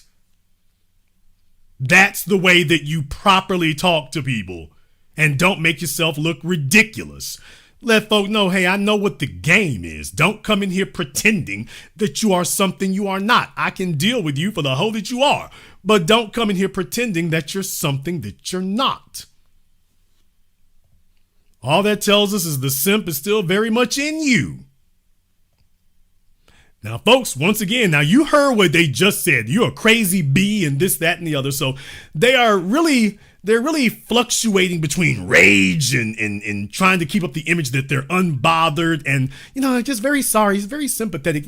Hey, we're not angry about this. We're not bitter about this. And so they're bouncing back and forth between these two things. That she's building, it's all just bullshit. This girl is being shady. She was being shady. I still don't think she's a horrible person, but I think she got a lot of shit to work through. That's my personal opinion. Yeah. And they just said she was a crazy bee. She being shady. It's all BS. I mean, I don't think she's a terrible person. It's like, okay, so he's trying to play the game that she was playing. He's trying to play the game that she was playing. You see the both of them doing that. He's trying to play that game too. I mean, he just sat there and had a rundown of insults, and I don't think she's a bad person. I'm like, okay. I'm like, keep your diss tracks honest. If you're gonna go in on somebody, just keep it for real. Don't try that bouncing back and forth stuff. If you're gonna diss them, just go ahead and let it all the way go. Just do that. That's good. That's legit. She had a lot of shit too? To work through. Oh, 100%. That's it. But at the end of the day, guys, like, this is the best ending. Like, y'all don't realize, like, I'm free, nigga. I made it out of Shawshank. I'm Morgan Freeman. I'm all of them. I'm out. Cause you're free. So y'all can say whatever y'all want, but just think, I might have been tethered to that crazy bitch for my whole life. So now, I wanted to bring you all to this point. For those of you who listen all this time, remember that I told you about this little game that they're playing. And this is not a roast session. This is a teaching moment. Remember I told you all that there's a little game going on here about who gets the upper hand and who gets more control. And so this smear campaign between the two of them is the game escalating to another level between the two of them. Remember all that back and forth I told you that they were doing? Remember all this? Well, hang on tight, kids, because you all just heard everything you just heard there. You heard all the invectives. You heard all the insults. You heard him just say, man, to think I might have been shackled to her the rest of my, I'm good now. I wish her nothing but love. She needs to just go on and leave me alone. I'm glad you said that, Abba, because then you said this. I'll go to my therapy. I'll do whatever I gotta do, but your boy happy. That's why I can show up to his life every day. Because just looking at her behavior right now, I texted her today. I was like, you doing this is making me. Nigga, what? What? Nigga, what? What? Nigga, what? What? Did you all catch that? Let me back that up one more again. But by the way, did you catch that?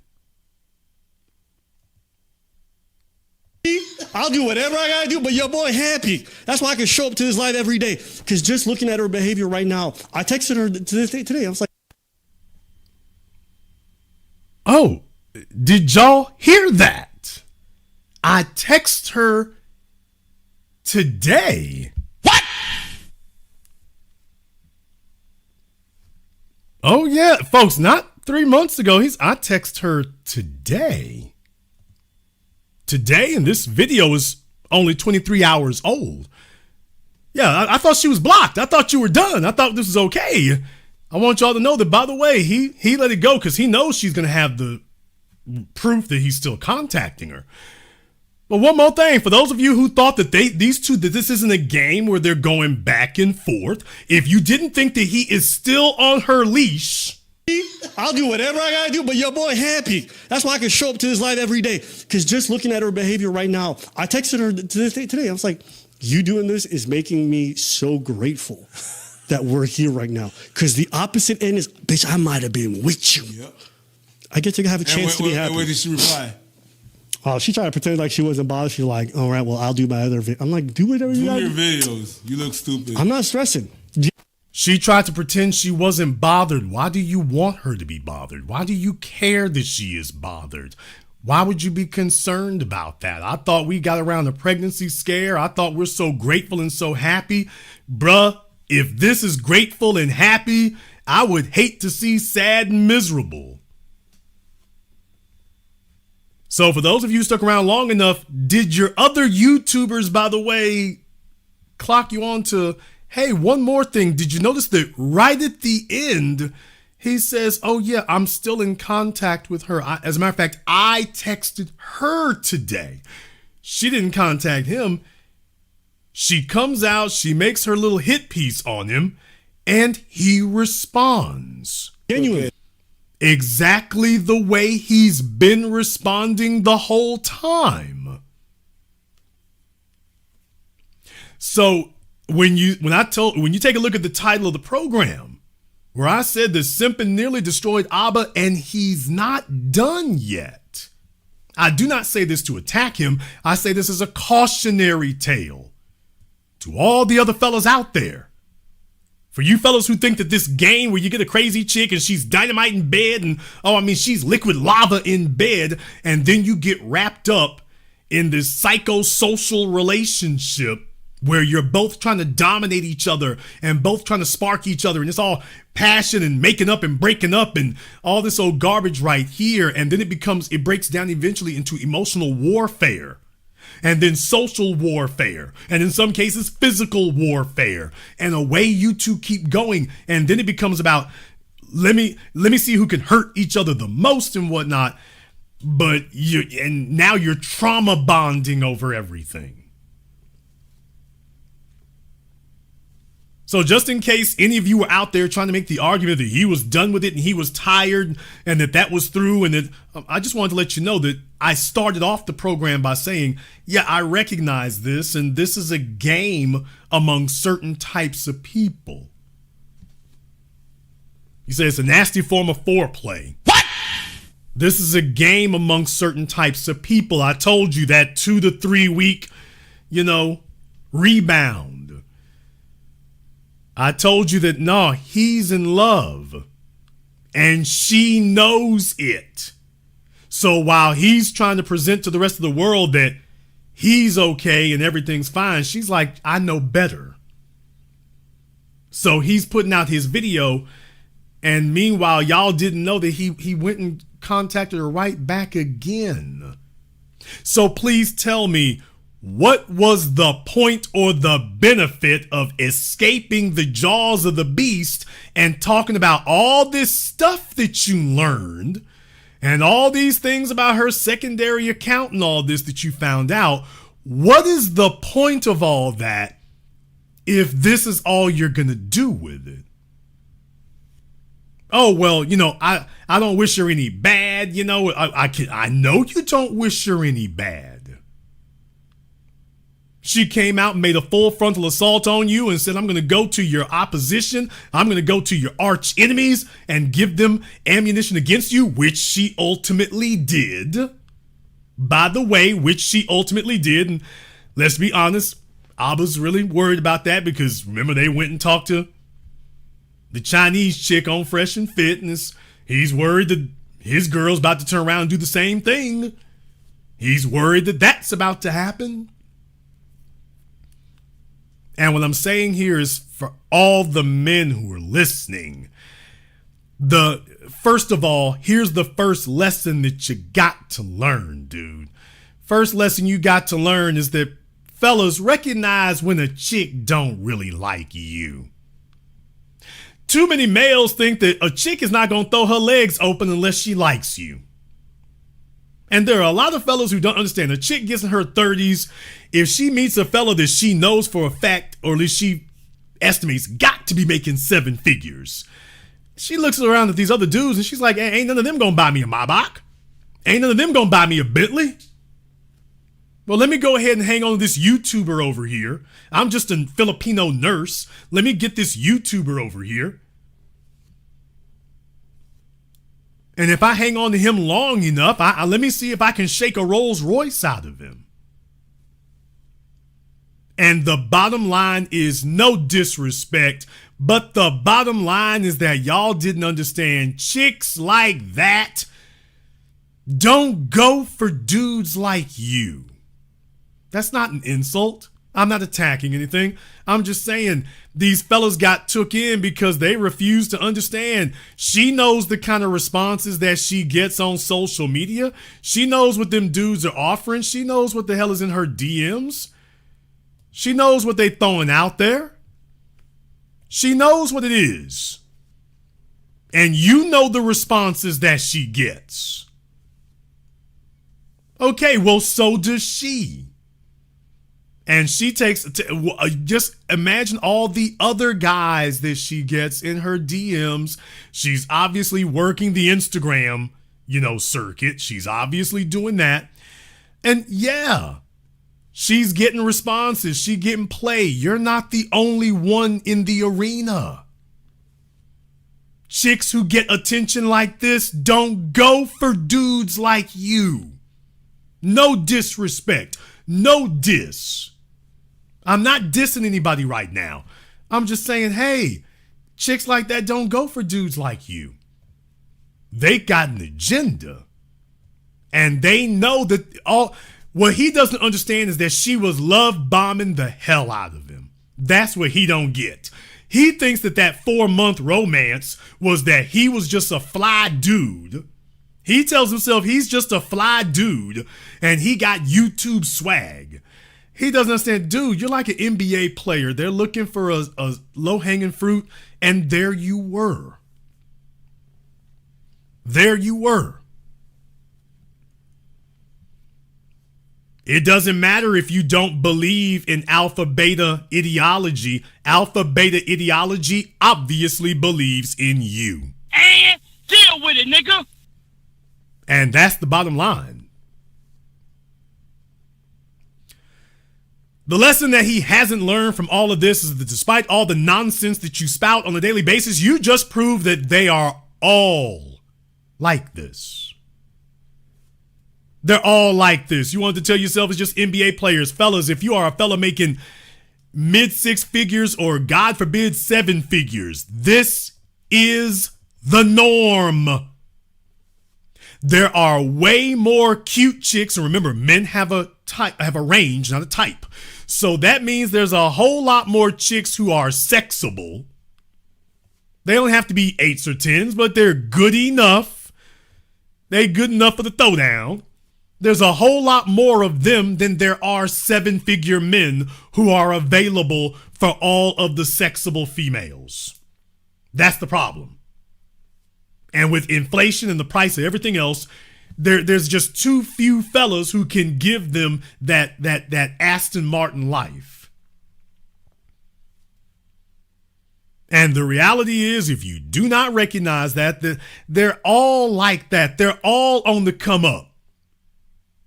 She is not the exception. She is the rule. And if you simp yourself into oblivion and tell yourself that she is not the rule, then you're going to learn this lesson here. She's the rule, and the people who have YouTube channels lying are the ones who get up here and try to tell everyone, shut up, you're incels or this, that, and the other, and you don't know what you're talking about. These women out here aren't like that. Yes, they are. They sure are. And this idea that you're going to be in denial of it, I'm like, okay, you can deny it, but now you got to get them to play along with you for it. Once again here, I'm not going in tonight. This is a teaching moment. I keep reiterating that because that's the perspective this needs to be done from, because I want this to be a teaching moment for the fellas out there who don't recognize that, yeah, man, you can sit up and deny simpology if you want to. The women see it in you. You can sit up here and tell yourself that she's in love with you because she keeps love bombing you or stalking you or demanding that you respond to her. Well, it's not love when them thoughts get a baby by the NBA players. It's not love when it comes from Brittany Renner. It's just demanding to control you. And if you can't make the difference or distinction, you'll be sitting there telling yourself, yeah, she made a terrible YouTube video about me today. See, she still loves me. She still values me more than I value her. It's like, okay, well, that would be different if you weren't responding to her. Then that would probably be a true statement, or it could be a true statement. However, we know that you're still going back and forth with her. So, no, it's not a true statement. She doesn't value you more than you value her. As a matter of fact, you still value her more than she values you, on account of the fact that the very fact that she offered to betray you, a man should never have betrayal in his bed, much less on his phone. When a female makes it clear that she is open to betray you, that she knows who your enemies are, and that she's open to betray you to them. I mean, it's one thing if she come over and she tries to do something to you herself. That's one thing. When she says, you know what, let me get somebody else to do something to you. I'm going to see if I can recruit somebody else. I'm going to see if I can recruit the system. I'm going to see if I can recruit the police. I'm going to see if I can recruit the media. I'm going to see if I can recruit your opposition. I'm going to see if I can recruit your ex-girlfriend. I'm going to see if I can recruit the folk who hate you at your job. When a female expresses that she's looking for ways to betray you, that's supposed to be the last time in this life that you ever speak to her.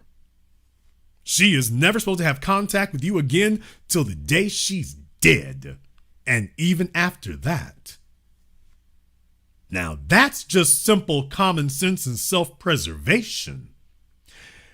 But when you've made a career of saying that women ain't like that, and then the one you choose is exactly like that, then now you're like, okay, well, let me explain to y'all it ain't that bad. Yes, it's that bad.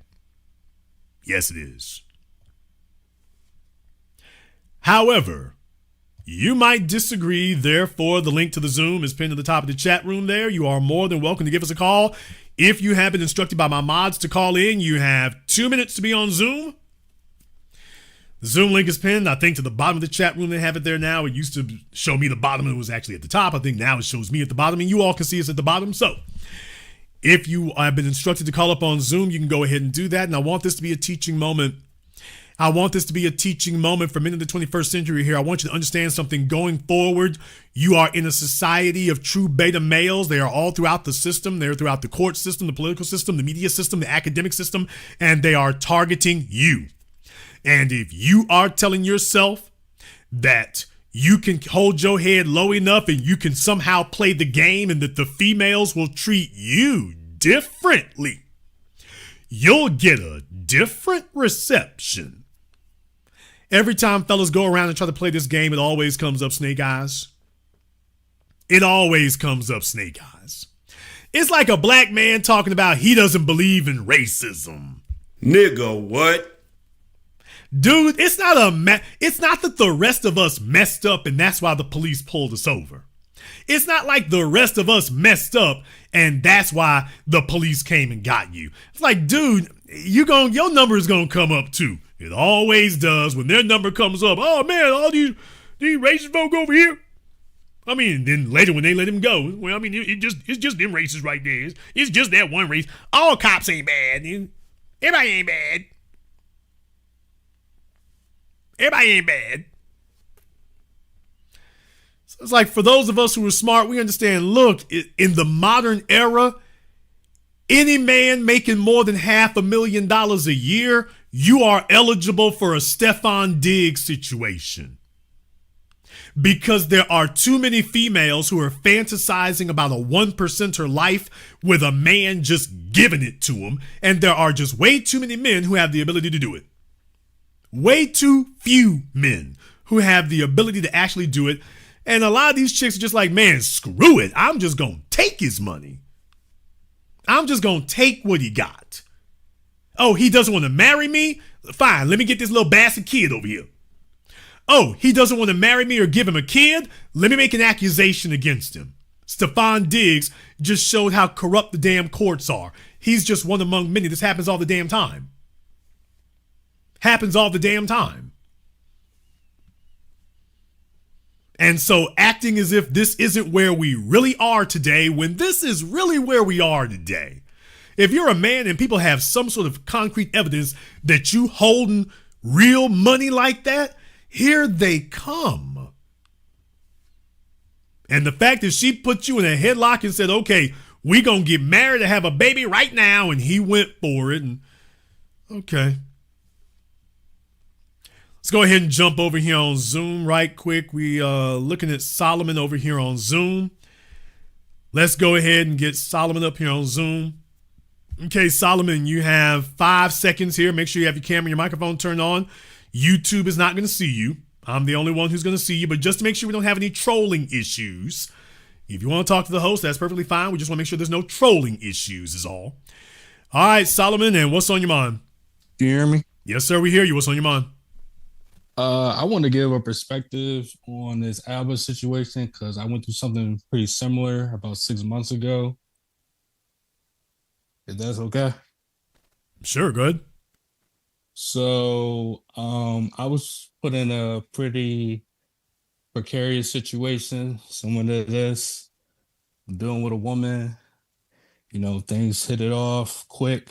Things were great. And we was dealing with each other. We were drinking, hanging out every weekend. And I was being irresponsible, not thinking with my big head, thinking with my small head. And one thing led to another. And she tells me like 5 weeks after we're dealing with each other, she got all these symptoms. She's all this nausea is going on. She 10 days late on her period. And I put 2 and 2 together. And I'm like, oh, you pregnant? And she flat out told me that she is. Now, I was taken aback just because this is the first time this ever happened. First pregnancy. Like I've had some like scares before, but this is like the first time it's definitive. Like, all right, like no, she's pregnant. Okay, well, why don't you explain to all of us one thing? How old are you? I just turned 26. Okay, explain to me how you made it over the age of 12 and you don't understand how to not get females pregnant. Explain to us how that occurred. I do know how to not get females pregnant. The thing is, she was older than me. Okay, sir, that doesn't explain the biology of it. Explain to us how you even suspected that she might be pregnant. Well, no, she flat out told me. I didn't suspect anything. She just okay, but but sir, I've had females say that garbage to me, and I'm like, how did you get pregnant? Osmosis? So if you didn't know that with certainty, how is it that this was some fear in your mind that she was pregnant? How is it you didn't know for a fact that she wasn't? Because I saw the test. Okay, what I'm saying is that were you off ejaculating in this female? So here's the thing. Okay, so that's a yes or no question. I'm not playing no games with you. I was drinking, so I think. Okay, I don't care if you were doing cocaine. Okay, all right, fair enough. That was a simple question, sir. Did you do that? I do recall one time I did not pull out. Okay, yeah, we got males up here acting like hoes. What? I mean, you ask them questions, they act like hoes, y'all. So it's just like, oh, this is how you have lack of maturity. As I said, there would be a predatory female out there looking for a little empty-headed simp who plays games. It's like, oh, she ain't playing with you. She was older than me. That means the fellas in her age group were smarter than you, and we're not going to sit up here and let her put them over a barrel. And then she saw you, and you said, oh, let me get a barrel for you to knock me over. And that's exactly what happened. That is what happened. Yep. And here's the problem here. I want you all to learn a lesson for all the males out there. It's the 21st damn century. If you didn't have a daddy in your life to tell you your daddy was just too damn lame to explain it to you here. If a female comes up telling you all that she is pregnant, your initial answer to everything is to be no. I don't care how much you quote unquote love her. Love nobody. I don't care how long you've been dating her. I don't care how long you have known her. If a female tells you that she is pregnant, you do not ever assume A, that she actually is pregnant, and B, that the child is yours. All things must be proven. It is 2026. To every male in the sound of my voice and anybody else you can get next to, everything got to be proven today. She has to prove to you that she is pregnant, and what that means is you take your raggedy, dusty ass to the pharmacy or the Walmart and you purchase a pregnancy test and you walk it back to her and you hand it to her and say, go in the bathroom and show me. So there will not be question whether or not she is pregnant, because you're going to be the one who makes sure of that. And even if she is pregnant, okay, let's wait till that DNA test show up. I'm not signing anything. I'm not claiming anything. I'll be here and hold your hand since there may be a preponderance of evidence, but I'm not signing anything until there's a DNA test. Is you questioning me? I'm not questioning anything. I'm just saying we just want to make sure. And I'm not here to argue with you either. So, okay, you're pregnant. I'm not signing anything till the DNA show up. When that shows up, okay, we'll take it from there. And with the amount of females who are pulling paternity fraud, the fact you all are not assuming that from day one is the damn problem. Now, did she ever prove to you that she was pregnant? Yes, she did. She took 2 pregnancy tests. Within 2 hours of each other, they both came back. Did she positive. take it right in front of you? She took it over FaceTime. Okay. I don't know what that means. She took it over FaceTime. Please understand. She showed me over FaceTime. Please understand, sir, are you aware that 10 years ago, little naive, little fruit booty, they have Facebook groups where females were showing each other how to fake pregnancy tests. What? They had females who were offering to sell other females positive pregnancy tests. You were what, 16? Yeah, while you were in high school goofing off, dude, a decade ago. How many of y'all in here remember this? For those of you who remember that, give me the book emoji in the chat room if y'all remember that they had whole Facebook groups. You can go Google this right now. The females were offering to sell other females, not just offering because they did. They were selling positive paternity tests to other females. If you want to, you could pay them X amount of money and they would send you one of the pregnancy tests with a blue strip on it, so that you could fool these fellas into thinking that you're pregnant. Whole Facebook groups they were doing this in. And here you are a decade later talking about she took a test over FaceTime. This is a decade later, y'all, which shows you how short the attention span and the memory of the internet is. A decade later, and he's like, I know you were on Facebook or Instagram back then. And he's just like, well, she FaceTimed it. Now, did you notice that what I told you was different from what you just said? Yes. You said, well, she showed me. How did she show you? Over FaceTime. Is that what I said to do? No. Oh, okay. Keep going. So she gets pregnant. And I mean, she never made me wear a condom. Like, she never even brought her condoms. Like, how much older than you was she? She's 3 years older than me. Okay, that's not really older, but all right, bro. I mean, late 20s. Okay. So, how many kids did she have? She doesn't have any kids. She's childless, like me. Both childless. How many abortions has she had? Now, there you go. Okay. That I don't know. All right, because a chick don't just let dudes sit up here and do what she was doing, and that's her first time. That's what I was thinking, too. That's what crossed my mind. So, when she winds up pregnant, she brings up abortion. Now, I'm not gonna lie, I do kind of lean more pro-life, just because I always like view that as my seed at the end of the day, my offspring. I can't really see myself killing off what is essentially half of me. Like, half of it's her, half of it is me.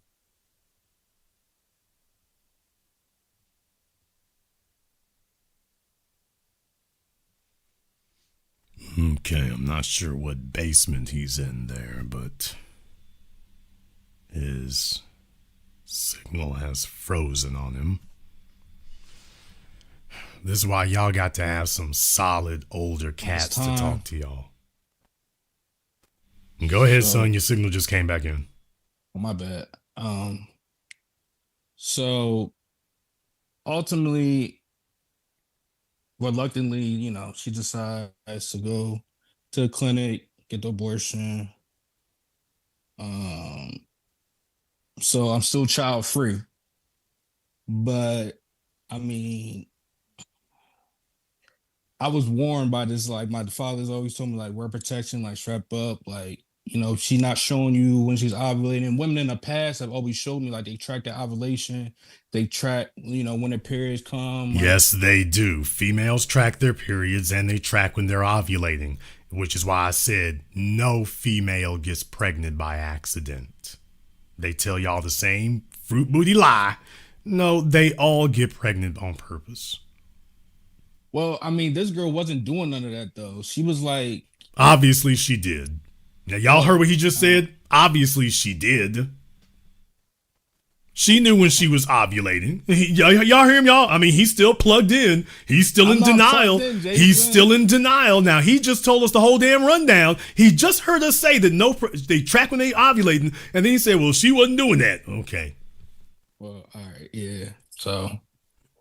Yeah, he's ready for the next one to trap him, y'all. He's ready to get caught up with the next one.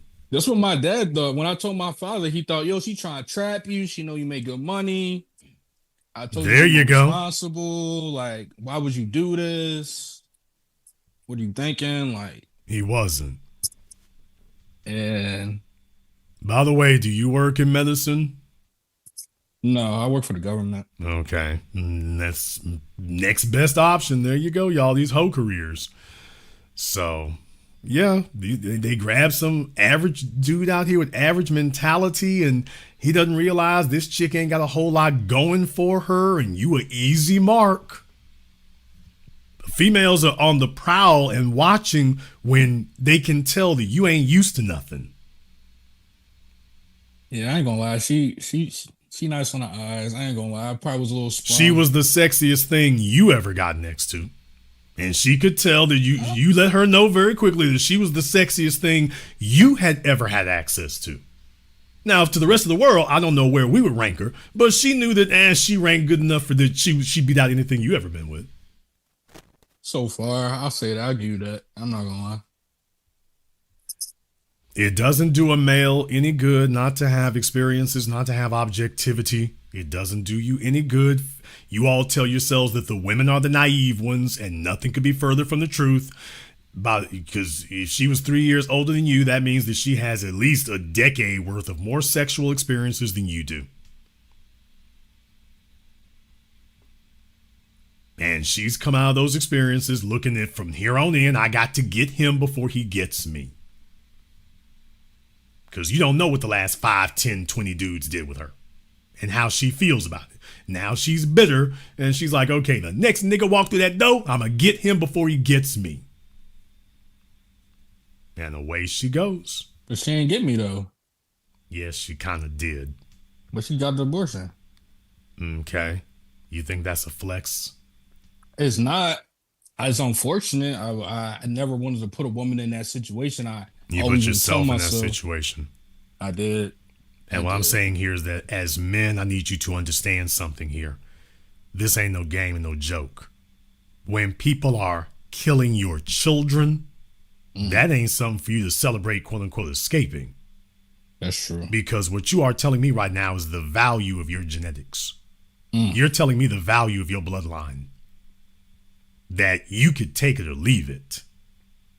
So we have gone from men valuing their bloodline to the extent that they would kill you if you endangered it, to a bunch of limp-wristed fellas out here talking about, well, you know what I mean? If she had a kid, she had a kid. If she don't, I mean, I'm scot-free, man. That tells us how seriously you take your bloodline.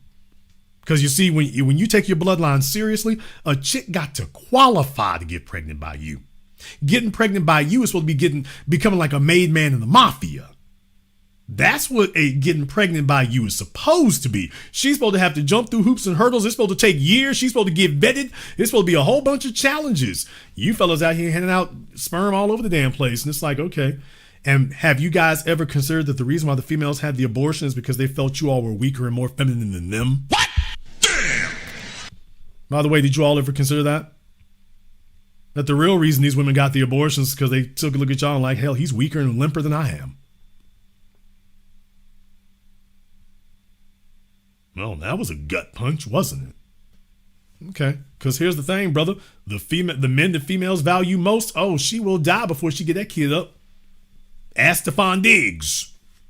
I was just thinking that too. Okay. Like, yeah, if I was rich, she definitely would have kept Okay, the but kid. money ain't everything.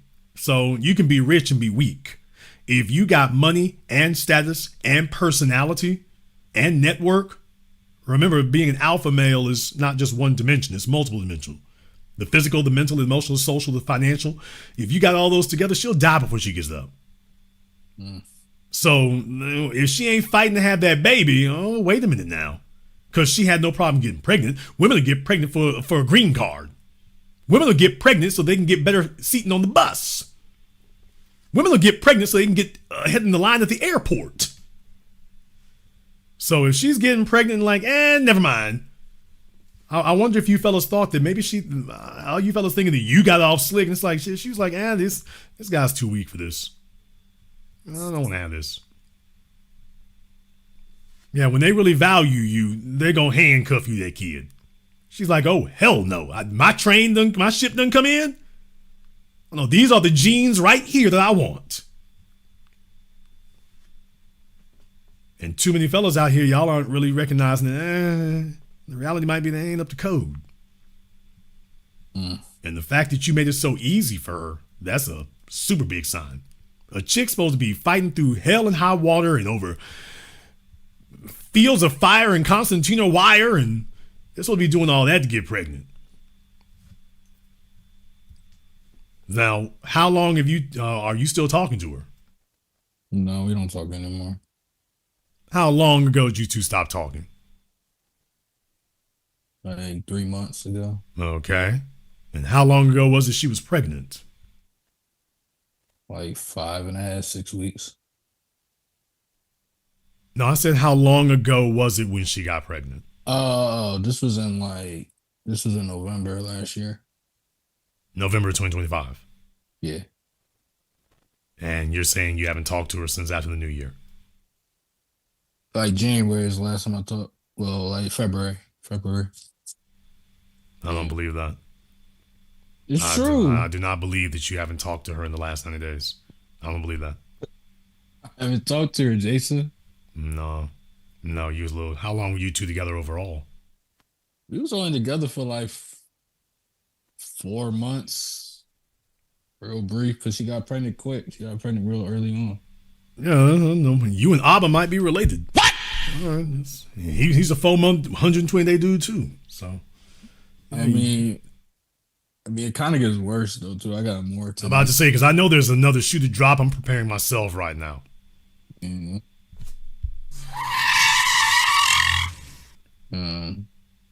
Go ahead and you might as well go ahead and say it. My genes never had a chance anyway. My kid never had a chance. Why do you say that? Because when she went to get the abortion, obviously, they also check you for, STDs, STIs, and all that. So, along the course of our dealing with each other, I'm like not wearing protection the whole time. So, yes, we heard. After a while, though, as I'm dealing with her, like I start feeling different. Like something's wrong, like something's up. But like gradually, I didn't notice it till around like late November, around the time she got the abortion. But I'm like noticing like I'm like not eating as much, like I don't got no appetite, more fatigue, and I'm losing weight. That's not normal. Right. So I'm like, yo, what is going on? But of course, I'm looking all this stuff up. Like, what does all indicate that all coming back? It indicates you got some kind of infection. But I'm trying to comfort her through this abortion right now. So I like push it off like a week or two, but it's getting worse and worse. And then some other stuff happened. Me and her got into some Okay. arguments. Did you get yourself tested, sir? Yes, I did get Okay. myself tested. I got tested in December. Ironically enough, the After same she night has her abortion. after she had the abortion, right? I Okay. get tested. And for the first time ever, this has never happened to me. Once again, first time I ever had a girl get pregnant with me. First time something came back positive. So for chlamydia. So yeah. But the thing is, like, Now, well, slow down. Now, what does that tell you? I can't 100% pinpoint it to her though. Now she was dealing with people before me, but I was dealing with people before her too. So neither one of us could Okay, have well, pinpointed it on here's each the other. issue. How long before you met each other was, quote, other people? I don't know for her. Okay, how about for you? For me, like a couple weeks prior. But the thing is, before I started dealing with her, I met her. I knew her from work or whatever. Then she left my job, and then I ran into her again outside of work. So we caught up, we hit it off. The first week of us dealing with each other, I got tested just to because I knew I was with people before her. So I was like, all right, let me get tested and I should be gravy, like on my end. But I never like straight up just told her, like, yo, asked her, when's the last time you've been tested? I Okay, don't know. here's the issue here. The typical incubation period for chlamydia is like a couple weeks. So chlamydia's incubation period isn't a couple of months, it's more like a couple of weeks.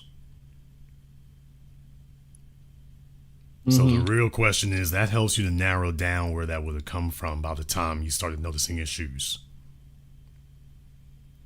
Right. And as you found out, chlamydia is not a polite one. Yeah, it Some of took the a others, toll on my some of the body others are kind of polite, but chlamydia is not a polite one. at all. It lets you know when it's there. So if you said you two were together for 4 months, and that you didn't start noticing symptoms until after she had her abortion, Right. right? So what does this tell us, sir?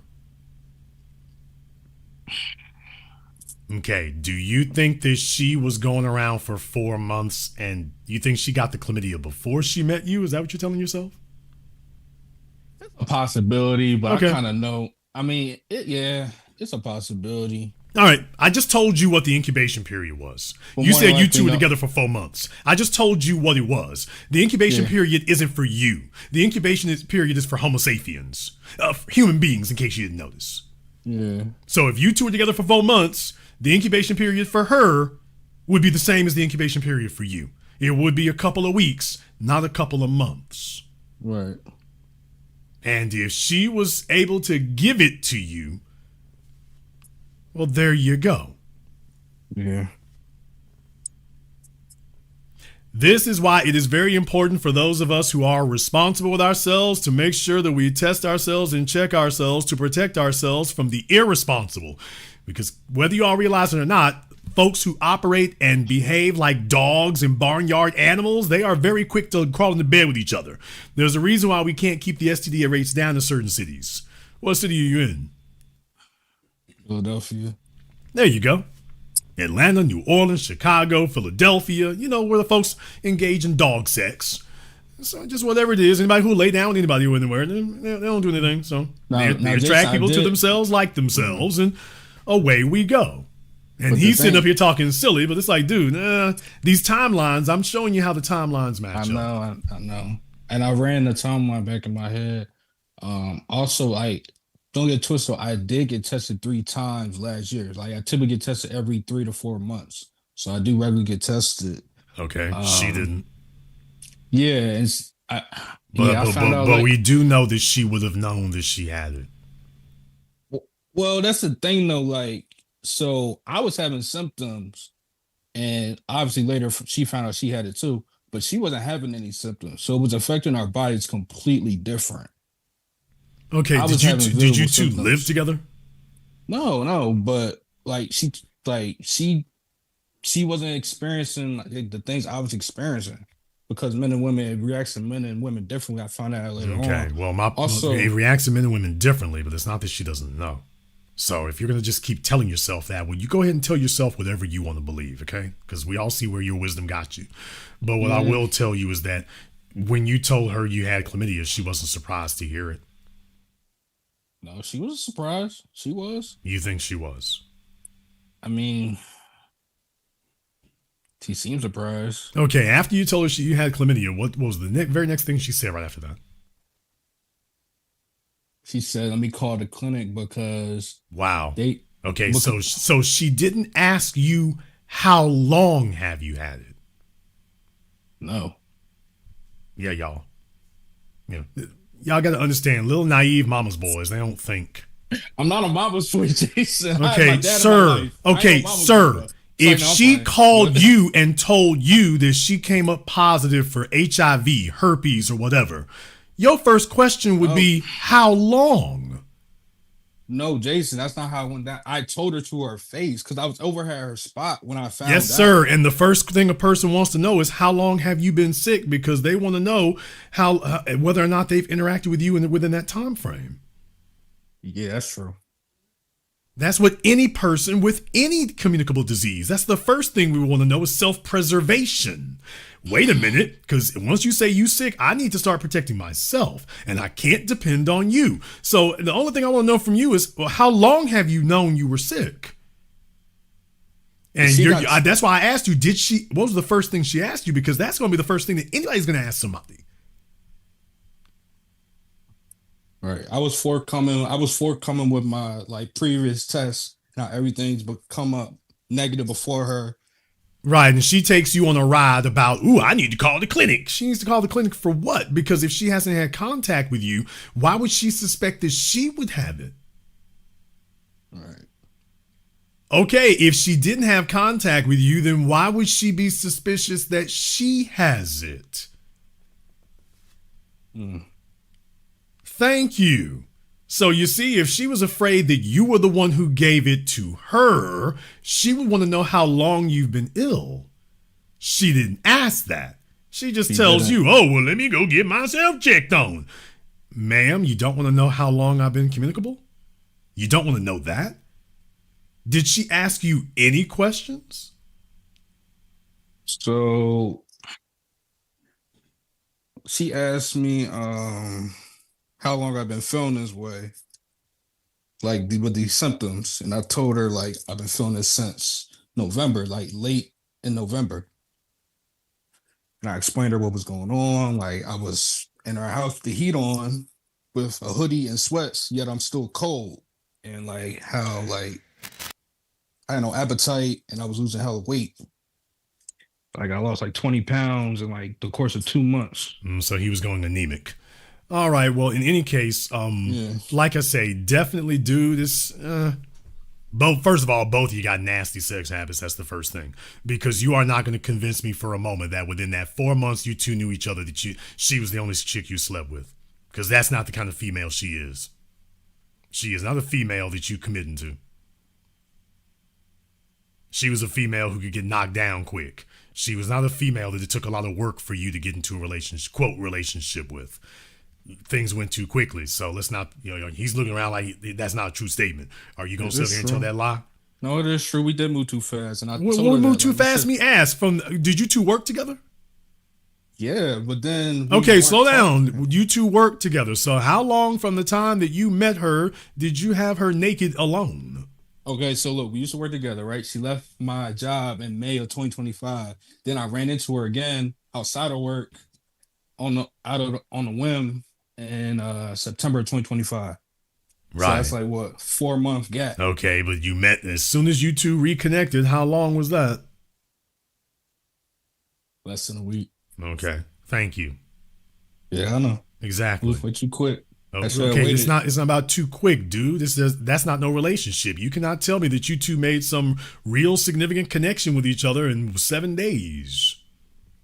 I know. That's not the case. So she was just down to freak. And so were you. And that was the only qualifier that she needed. What you did not do, which most dummy bummy males don't do, is you did not ask yourself a basic question. Hey, if I can knock her down in a week, how many other men can knock it? There's 52 weeks in a year.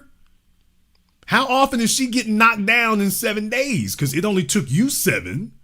And you ain't the sexiest, swaggiest dude. No diss, but I don't think you would say that to yourself. You're not the sexiest, swaggiest dude. So if you were able to knock her down in 1 week, how many fellas was able to knock her down in 2-3 days? If Jason, it took them that long. That ran through my head too, but I'm sure it ran through your head like a bullet train through Nagasaki. I'm sure it did. I'm like, is this chick easy or am I really that dude? Like, am I really that nigga? And he told himself, I'm really that dude, y'all. He takes a look in the mirror and just look at me, man. I'm ASAP Rocky. I'm the whole package. Okay. All right. Now, he said he worked with her, which means she got an office reputation.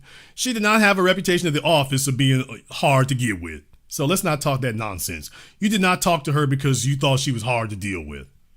And if you did that in 7 days, she had a rep at the office. So let's not play no games. Yeah, I found that out later on too. Oh, goodness. I know I found out everything late. Like, I just niggas talk. Niggas talk and myself. niggas know. But y'all are so desperate to get some sex because most of you are in a sexual drought. And what happens is then these chicks are looking for a sponsor. And they're not very strategic. They only have one trick, throw them legs open. And okay, they just hope you guys don't run into each other. And then whoever wins, whoever's the last man standing, or in this case, whoever last man at the clinic standing, okay, gets to be the winner. But y'all ain't doing no check. You're not doing a character evaluation. You ain't like, okay, wait a minute. And if you are, this is the 21st century. I've said this a bunch of times to say, y'all are on some damn 17th century behavior here. This is how nasty you are with it. Okay, if this is going to be a chick you want to deal with and you don't want to wear protection, you got to know her background. Okay, this can't be somebody we known for a week. No. I need to know the whole resume. And if you are going to sit up here and think you going to raw run something, you got to go, fellas, if you're going to try to play this game, you have to play it to win and play it correctly. Notice what I'm about to say next, something that this fella here never thought of in his life. People, if you want to make sure a chick is clean, you walk her to your doctor. You take her to your doctor and you sit her happy ass down and say, yeah, she would like to have a complete STD panel.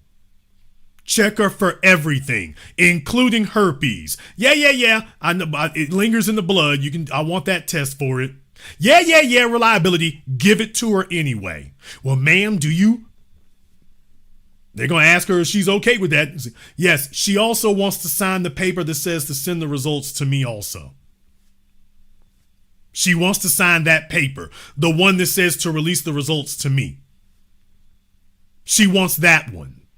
Ma'am, are you sure? Okay.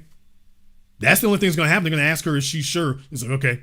And you need to leave with that, and they will let you know, okay, we will release this. When the test results come back, we will release it to both of you.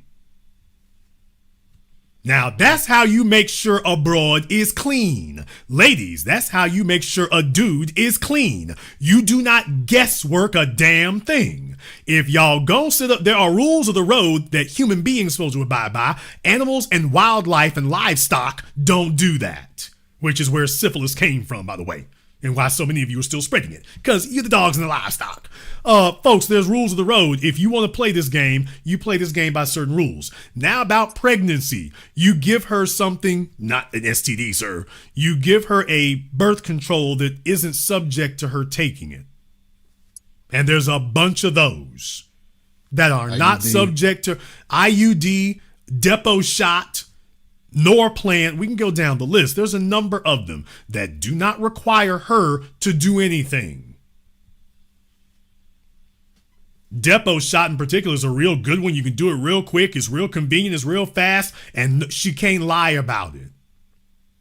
Now, if she starts fighting you over those, she's telling you what the deal is, dummy. She is not, I'm allergic to latex. I get sick with the Norplant. Ooh, depot shot, give me chills. Like, okay, you running game.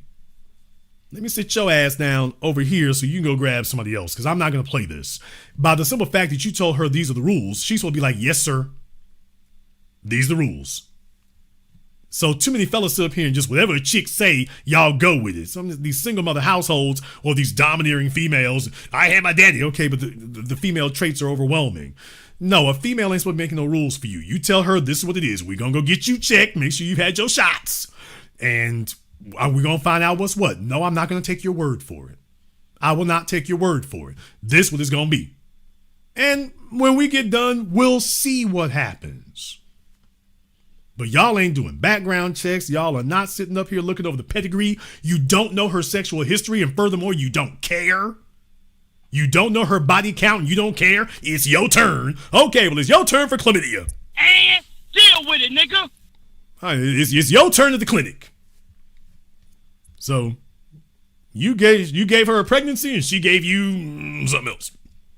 I know. I got the 2-for-1. Okay, so I'm saying this to the fellas out there. For you fellas out there who want to keep your lives straight and together and organized and don't want to be sitting up here living at a female's mercy, you need to be very structured. All this flying by the seat of your pants and you so busy trying to get between her legs that you can't be patient. Okay, well, this is what lack of patience gets you.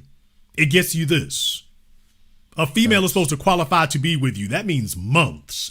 That's plenty of time to get her tested. That's also plenty of time that if you're going to make this next move, okay, we're going to make sure that we set things up so that she can't throw you a damn curveball later. It's like, yeah, baby, you're going to be on birth control, I promise.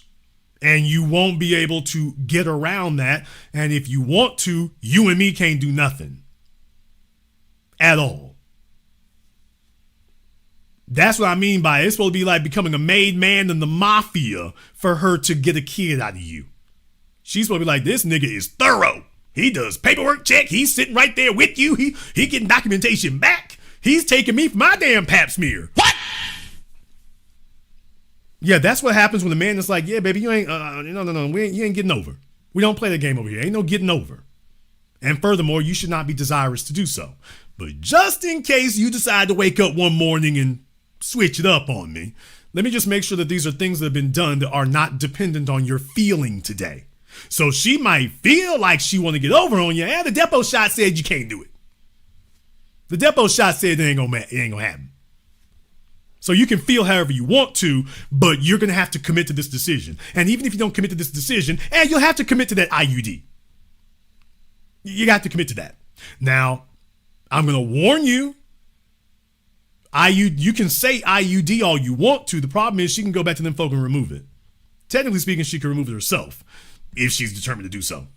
But she can go back to them and remove it the next day or the next week. So I want folks to be very clear about that. Norplan can be a little bit different because you can feel it. IUD, that's going to be trickier. She can go back and get them to remove that. Will you actually know that she did? Yikes. Depot shot? Oh, well, that's different. They already hit you with the depot. Okay. So that's what I'm saying right there. If she rolls by the rules of the road, but I've taught you this now for decades. Some of these other fellas out here don't like this. Those are the consequences of it. I do not trust females. I lead females. My job as a man is not to trust a woman. My job is to lead her. That's your job, is to lead. You can trust your folks. You can trust your mama if you want to. I guess that's up to you. You can trust your daddy. I guess that's up to you. This chick over here, you've known her for 7 damn days and you trust her? Okay, well, this is what trust got you. Well, you did. You're right, I did. Okay. Well, yeah, the way Jason talks sounds real, oh, this is real stern and hard line. That's harsh. Yeah, his show is right to the clinic to give you your damn test back. You're like, damn, Jason was on something. No, this is what I need. I need the harsh truth. So you don't trust anything. You don't trust a damn thing. You work at a government job, which means you actually have access to all this. You got access to gold-plated health care and all this stuff, and he ain't using it till after a bro gets him sick. I did use it, but I remember my window period. I had the window period mess up. The incubation overlap. Okay, dude, so you 26 years old now. Yeah. Okay, you've had all this down in the last decade. Son, you make good money, but he doesn't have good sense. Thanks, Dad. because he's not protecting himself. So it doesn't matter about his income because he's not protecting it, which shows you the value that he takes in it. He doesn't value it. And guess what? These females can see you just a little old average dude who doesn't value it. So she's like, well, let me lift that check up off of you. Oh, he got a government job with some government benefits. I know, I was working with him. Oh, good. Now we know exactly where to get the child support from. You want those on those though, Jason? I ain't gonna lie. It was another girl prior to this one. Here we go. But look, for her, I had the word on. I got her a plan B the same exact No, day. that's okay. That's stupid. That's not much better. I know, but I'm just saying, like, I've been here before, so I don't know what this one I just slipped up with.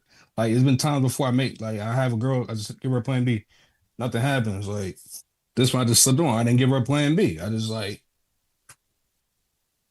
thought she had. Okay, but the thing is, you knew she was for the street, you knew she was for the block, and if you want to sit up here and be raw rolling on chicks, you're supposed to be smart enough to protect yourself. This isn't about expecting females to protect you. This is what I'm talking about. You fellas got this damn lover boy fixation. You're looking for a broad to mommy you. She said she gonna take care of me, Jason. She said she ain't want to get pregnant. Okay. And then y'all sit up here. Here we are with males. People, we are 4 decades after the 80s, 3 decades after the 90s and Tupac. There's not supposed to be a male walking around here who doesn't know the damn deal. So I'm just saying, you fellas are so needy that in reality, you all want these chicks to get pregnant. Because then y'all been laying, yeah, nigga, you too. Yes, you. He's already admitted it, y'all. The reason he admitted it was because he already told you she was the sexiest thing he ever been with. So he for a minute, he like, wait a minute, I don't know if I want nobody else grabbing them butt cheeks. I don't know if I want that. Well, if she get this baby, they'll keep the dogs off for a little bit. And every male does that until he gets some clarity. And he's like, oh, wait a minute, you's a damn skunk skis over here. What the hell? Okay, but while y'all was in bed, I want to keep you right here. Them other niggas gonna get this one. This too good to be letting them grab that. Cocoa butter and smooth. Okay. And then he hops out the bed. Oh, damn. Damn. She got me. And it turns into that. So this is what these fellas doing 3 decades after the 90s, y'all. 3 decades. Like, this fella wasn't even born back then. He's like, well, let me just follow up. Okay. Let me go get a good government job. Okay, well, that means he didn't earn his government job, because if he had earned it, he would value it too much to do something that jeopardizes it. What good is having a below minimum wage income and you won't protect it? You might as well be working at Costco. Well, never mind. Costco's too damn good. You might as well be working at Family Dollar for all the protection you're giving it. And if you've done this once, you'll do it again. The next chick, the next chick who talks sweeter and the one who takes her time. Because then you'll be like, oh, well, she's different. Well, yeah, because she's talking nicer and going slower. None of them are different. They're all the same, just a different variation. I see that now. Well, you fellas out here, all I can tell y'all is that this is the same old game running over and over again. And I am not here to tell you who to lay up with. If you want to chase every damn hoe in Philadelphia, be my guest. Although I recommend you have some sense, because these chicks are looking to get over. The fellas who are smarter than you didn't get her pregnant or whatever, and eventually she wanted to flex, but she doesn't have any ammunition to flex with. So unless she's willing to go tell a lie or something, she got to move about her business. When she gets the next fella, she's like, all right, I'm tired of getting gotten over on. Time for me to get over on somebody. And she checked your temperature to see if it was a good idea. Somewhere along the line, she changed her mind. But it's not because she wasn't heading in that direction. Somewhere along the line, she changed her mind. And that's just how close you came to it. I'm not getting any other woman pregnant unless she's my wife. And that's if I even get married. Okay, well, yeah, he stopped lying to himself there for a moment, because very clearly you don't value marriage like that. Chicks who you can lay up with in a week, that's not a fella who values marriage. I mean, I'm 26. What 26-year-old does? Okay, dude, what the hell does that mean? I might not value it now, but I probably value it when I'm 36. I mean, if you meet the right female, it's the right female. The problem is you gotta be the right man. Absolutely. That's the issue right there. That's got nothing to do with the women. You know, y'all notice this female gynocentric, positioning of themselves. This gynocentric worldview where they look at everything from the position of the female. Does she approve? Does she like? Is she good enough? Dude, are you? You're supposed to be the bag. You're supposed to be the prize. You're supposed to be the leader. And that doesn't mean you just woke up this morning and just tell yourself that garbage, because that's what you've been doing. That's how you ended up here. It's about you saying, you know what? Whatever my income currently is, I'm going to have a net worth of 5 times that. Now, you see, when you start doing that, now you start looking at females a whole lot differently, because you got a lot more to lose. You've actually built something that costs you. You just going to work every day, where the hoes at? All right, well, this is where that takes you. But if you were actually working on something that multiplied your net worth by 5 times, you'd be like, wait, hold on a second. I can't be 5 times the net worth and got a chick who's half the value. Can't do it. Can't do it. And you'd be looking at them radically differently. The problem is it's too easy to qualify to be with you. And that's what these chicks see. It's too easy to qualify to be with you because you ain't got no standards. But you don't have any standards because you haven't built yourself up enough so that you can have standards. Because let's be clear, it's not like you work in the Secretary of Agriculture. I mean, when you talk about government jobs, he's not the Department of Defense. What? He's not the Secretary of Defense. Damn war. So with that being the case, brother, the mindset is what's got you locked up right now. It's too easy for a chick to qualify to be with you. Case in point, have you had the $1 million conversation with yourself yet? Hell no. And if you haven't had it with yourself, you ain't had it with her. Do you have a car, sir? Yes, I have a car. No. Which Dodge Charger you got? It's a Nissan What Nissan we got? Altima. A 2019. Male nurse if I ever saw one. All right.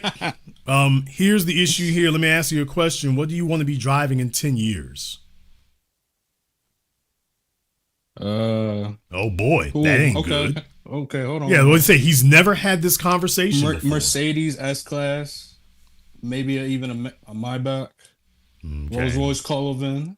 Cullinan, not Cullinan. Cullinan. Yeah, that one. Ferrari, Lambo, Corvette. Okay, well, those are exotics, except for the Mercedes S-Class. Those are all exotics. For a Maybach, you're going to be spending at least $200,000 new. At least. You want to get one used, you can knock that number down. Although you better be ready to maintain it. Now, if you're going to be buying a Maybach, and I should know, well, then you better be ready to pay for that. And if we start talking about Lamborghinis and stuff, dude, that doesn't make any sense if you don't make $1 million a year. That literally would make no sense. It'll bankrupt. Those cars will bankrupt you. They'll bankrupt you because they're not made to be driven. So that's the other thing. I asked her what she wants to drive in 10 years. Brother, you can't daily drive a Lamborghini. You could daily drive a Maybach, but you can't daily drive a Lamborghini or a Ferrari. True. Those be weekend cars. Okay, right. Yes. That means you're going to have 2 or 3 cars at least. Yeah. So it would be a Maybach and a Lamborghini. A Maybach and a Ferrari. How much we making a year now? With overtime, over 100,000. No overtime. No overtime. That's where the money is, though. Jason. No Come overtime. Overtime can be stripped. Elon Musk was trying to do it all last year. So, right. What is our actual yearly salary? 70,000. Okay. And government job with overtime, you're probably looking at 120, 140. I'm not guessing my way through this. Which sounds comfortable for a 26-year-old and whatnot, and it actually is, except you live in a major American city. Now, if you live with your parents, I suppose you can sock some money away. If you don't, okay, you just got to pay the full freight in life. He's living a rather Spartan life, so he's driving his Nissan Altima. That's great. That's wonderful, although I imagine he's probably spending money in other places. For example, how long have you worked there? Coming up on 2 years. Okay. How much money in cash do you have in the bank in savings? Not 401k, savings. All right, like $3,000. The $3,000. Jason, with overtime, where the money is, Jason. That's where the money is. Okay, it's not in your bank account. Yeah, I've So, been blowing it. I'm not gonna lie, I have been blowing it. of on course dumb you shit. do. Wine, woman, and song. A tale as old as time. Irresponsible men. This is the reason why most men will die poor. Most men will die poor because throughout history, most men have been irresponsible. If you give them anything, they're just going to go lavish themselves on it. They don't think about tomorrow. They just think about immediate gratification. Hell, forget immediate, instant. The minute he gets paid, he wants to pleasure himself. So he's needy. He has absolutely no threshold to sacrifice. And the females can see it. Women look for men who give up money easy. You all don't understand that. You look for chicks who are giving up sex easy. Yeah, well, females look for males who give up money easy. And that's every woman. All of them. ALL. Every woman wants to know who's the trick, who's the spendthrift, who's the whale, who's the stingy guy.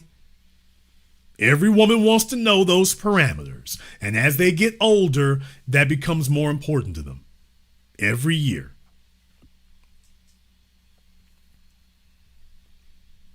So, in your case, you're showing everybody how to treat you. My recommendation to you will be that you need to start having $1 million conversation with yourself. What do you need to do to turn that 120/140 into $1 million of value? Now, that's a conversation you need to start having with yourself. How you go from just living on what you make, and that's how you value yourself, which is why you spend every penny of it, and saying, you know what, I need to hunker down, and I'm not going to stop until I see 6 zeros. I said 6 zeros. I didn't say 6 figures. 6 zeros. Now, that might be a 401k. That might be an IRA. That might be an ETF. There's a number of different vehicles to use that, and that won't happen overnight. But you need to be chasing $1 million of value, which for you right now would be about 7x what you're making a year. After taxes. About 7x. And that's where your mind needs to be. Right there. You're 26 years old. The decisions that you make in the next 10 years are going to determine what the rest of your life will be. Because once you get over 40, right now you are as healthy as you're going to be. STDs notwithstanding. Damn! You're never going to be healthier. You're never going to be younger. You're never going to be more physically capable than you are right now. You got about another 10-year runway in front of you where you can really just put the foot to the gas. Once you get over 40, that's going to be harder.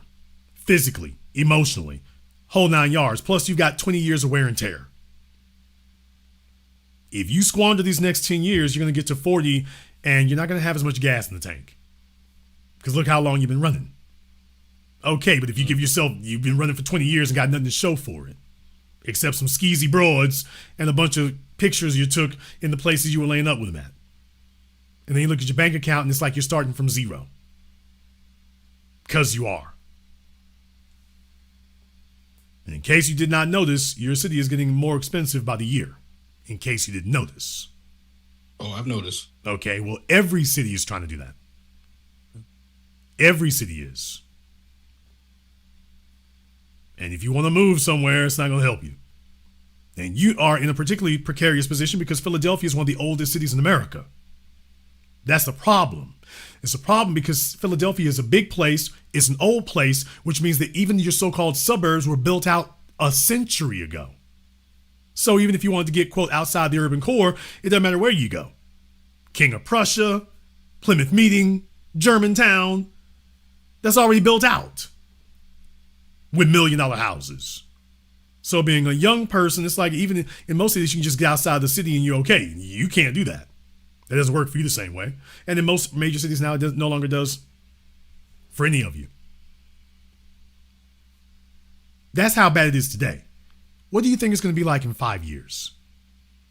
Housing prices doubled in the last 5 years. What do you think they're going to be in 5 more years? What do you think they're going to be in 10 years? You'll only be 36. Nowhere near retirement.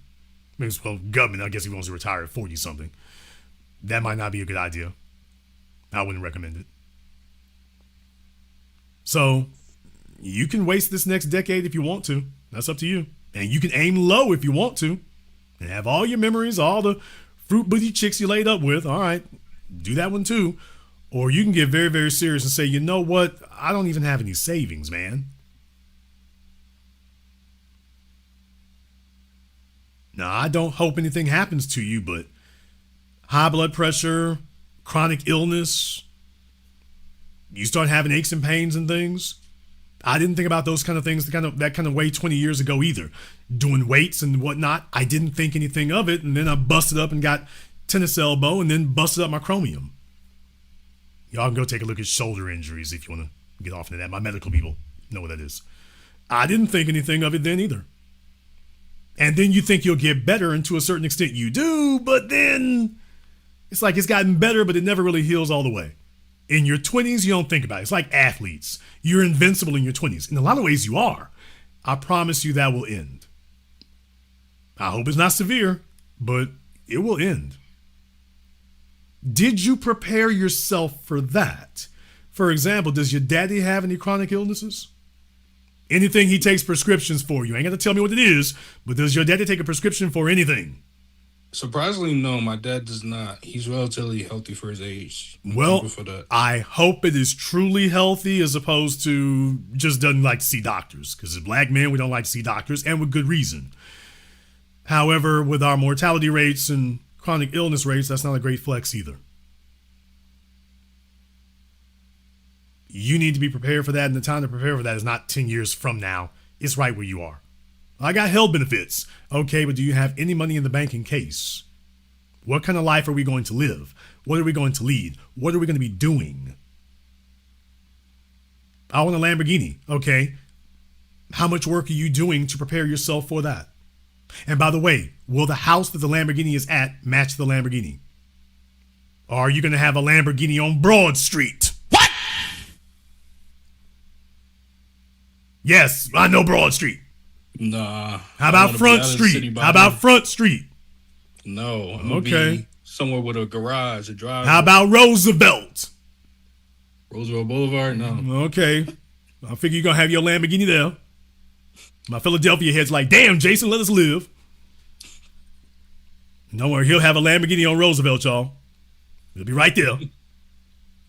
And my point is, are you preparing yourself for that now? I'm not telling you don't get it. I'm telling you, okay, nigga, get serious about it then. If you want that, then be about that. But that don't be chasing just, I don't see how you're going to get there with all these women around. I don't see how that's going to happen. So you're going to have a broad, you're going to have a Lamborghini. You're not going to have both. Now, I promise you, chasing the Lamborghini will bring the women. Chasing women will lose plenty of Lamborghinis. You'll never get there. Because the chicks are going to be like, hey, you got enough money. Let me get half of that. She doesn't care what that's costing you.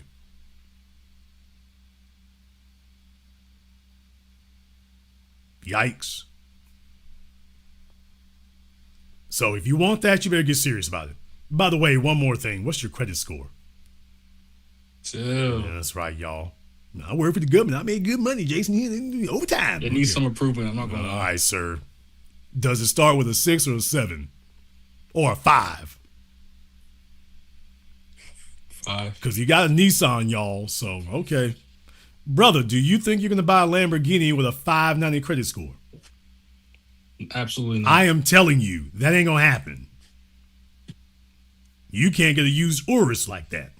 So, y'all, he doesn't have the money for a down payment. He doesn't have the credit.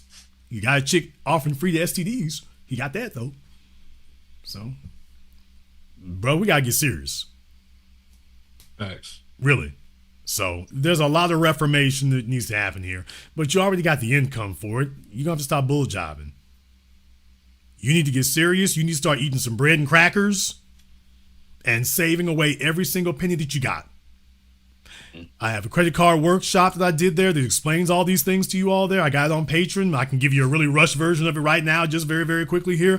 You definitely need to make sure that you get your credit score up where it needs to be. You probably need to have a secured credit card first, which means that you give them $1,000 and they give you a credit card with $1,000 limit because you gave them $1,000. And then you spend it and then you just pay it back immediately. And they go from there and eventually they're going to give you an unsecured credit card. You can also go to your bank and do the exact same thing. It's called a credit builder loan, although they have different names for it, but it's a credit builder loan. And basically you give them the money and then they give you the loan and then you pay the money back. And because in reality, they're not going to lose anything. But it's really for them to find out if you're going to even keep up with it. Because if you can't pay yourself twice, you'll never pay it once. You'll never pay their loan to you once. If you won't even pay a loan to yourself. And their job is just to report that, well, he paid himself back. Maybe somebody wants to take a chance on him. And that's how you start doing that. And then you go from there.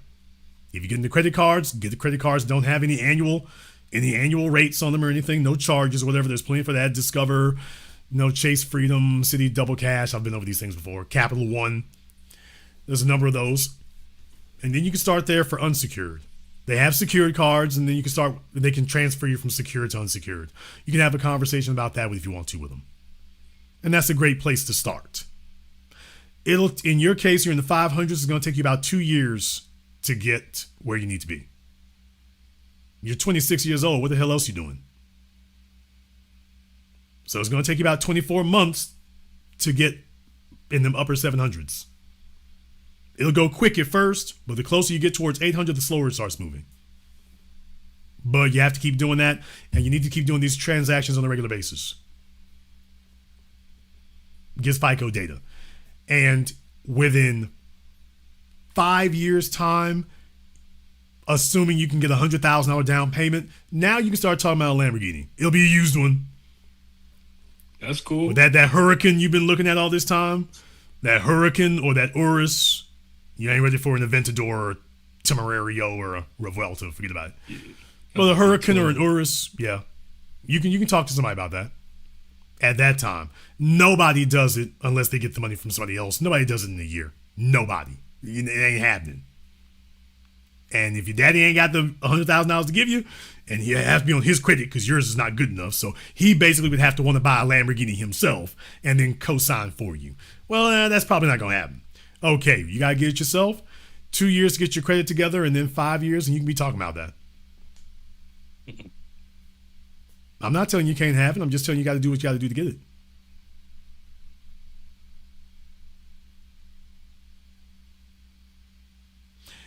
Although if you don't do the first part, you'll never make it that far in the first place. So why don't you give me a call back in 60 days? If you haven't been able to save up another $3,000 in the next 60 days, I do not believe that you're going to make any other substantive changes. 60 days, 3,000. I can do that. Okay. That's $1,500 each month.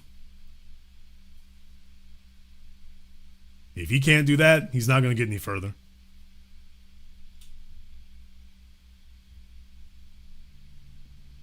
Well, what's it going to be?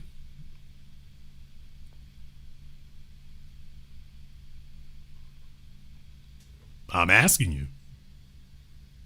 Hey, repeat the question? My bad. I said, what we going to do? Oh, we're going to save up. We're going to lock down. We're going to knuckle down. We're going to get focused. Turn my life around. And I'll be waiting to hear back from you. Yep, absolutely. Well, what are you waiting around here for? All right. Jason, why you take so long on that call? Because I don't discuss high value men. I build high value men. This is the first time in his life he had somebody sit up here and give him the damn game straight up, no chaser, and made it real. I do not assume that any young person who calls me, I said young person, not young man, any young person who calls me, I do not assume that they're ever going to get to hear this again. Every time I meet one of them, I assume that this may be the last time in their life that anybody ever tells them this, that these are concepts that they have never been introduced to. Well, look, I mean, he might use it and again, he might not. However, there are a bunch of y'all listening right now. You was hard-headed at 26 too. What? Let's be real. Let's not sit up here and be silly now. There's a bunch of y'all, you was hard-headed at 26 also. You were hard-headed, difficult to listen, throwing money around, chasing broads, chasing dudes. How many of y'all left a couple $100,000 on the table from the ages of 20 to 32? Damn! Come on now. I'm not the only one. I might be one of the worst offenders, but I'm not the only offender. There's a bunch of y'all in here. If you think it over, go back and add up how much money you made from when you were 20 to when you were 32, that 12-year period. Yeah, there's a lot of y'all like him, and damn, dude, I left a grip on the table. I blew a bag, dude. Some of y'all are still recovering from it and trying to make up for it right now. So this might be the first time and the only time in their life that they ever had anybody who sat down and talked to them and took out the time to explain these things. So yes, when something like this happens, okay, it's very easy to castigate them. Tell me your STD stories, is this, that, and the other. Okay, I get it. Okay, but after we do that, then what do we do? And do you just assume that? Furthermore, he's 26 years old, y'all. He's not 36. He's 26. That's exactly where we need to be talking to them. We need to be talking to these people in their 20s. All these old hard-head niggas in their 30s and 40s who are a lost cause. They're set in their ways. They want to argue with you. They want to wait until they're down and out, until they've eradicated and liquidated all of their value. They want to wait until then to say, okay, now I'm serious. I listen now. What the hell is the point? You've aged out. You can't pull nothing to trap nothing except another person struggling. So if we get to talk to them in their 20s before they've made the biggest mistake of all and wasted the whole time, which is the biggest mistake of all, is blowing the time. If I can talk to them in their 20s, you damn right, I'm going to stop and talk to them. That'll be the most valuable 20 minutes, 30 minutes of their life. And that's the way I want everybody else to see this, and give them the real. Don't give them some sanitized version. And oh yeah, one more thing, and don't tell yourself what they won't do. Don't sit up here and talk about what they won't do and they won't take it seriously. Who are you to decide that they won't take it seriously or that they won't do it? Why? Because you wouldn't? Because you wouldn't take it that seriously? So you're just projecting that everybody else would be just as stubborn? Everybody's not the same. Everybody's not as stubborn. There are some folk who are like, you know what? Yeah, I've had a bad enough experience to kick my ass bad enough. Yeah, I'm ready to make some changes. But the folk around me, I don't trust them. These old dudes in the family, I don't really rock with them like that. So they call me because the folk they really know and their families and stuff, they're like, but they kind of sketchy. I promise you, nobody in his family told him, yes, you like holding hands with that broad? Okay, hold her hands all the way to your doctor's office. Hold her hand all the way to Blue Cross and Blue Shield so they can give her this STD test. Hold her hand all the way there. And then tell them, send you the results. That she gives permission to send the results to you. He's like, damn, Jason, this sounds like business, because it is. Did they sit down and talk to you like that? So I don't care how crazy she is or this, that, and the other, although that does matter. This is about protecting yourself. Does that mean that bad things will not occur? Of course that doesn't mean that. Tiger Woods got married. He got cleaned the hell out. What did he do, y'all? He went to his lawyers. I did a whole program about it. He went to his lawyers. They said, look here, dude, you know you like to lay up with every damn thing and you do drugs. We need to put your money in a trust because you are a lawsuit waiting to happen. Well, the day of reckoning came, people. He got with another female, a female who knew that all of his money and all of his holdings were in a trust, a female who knew that she was under an NDA. He got together with his lawyers and they had him, zipped up tight. The chick still tried to do it. Not some nigga working at Target, Tiger Woods. And she still tried it. Okay, it didn't work, but she still tried it. That's my point.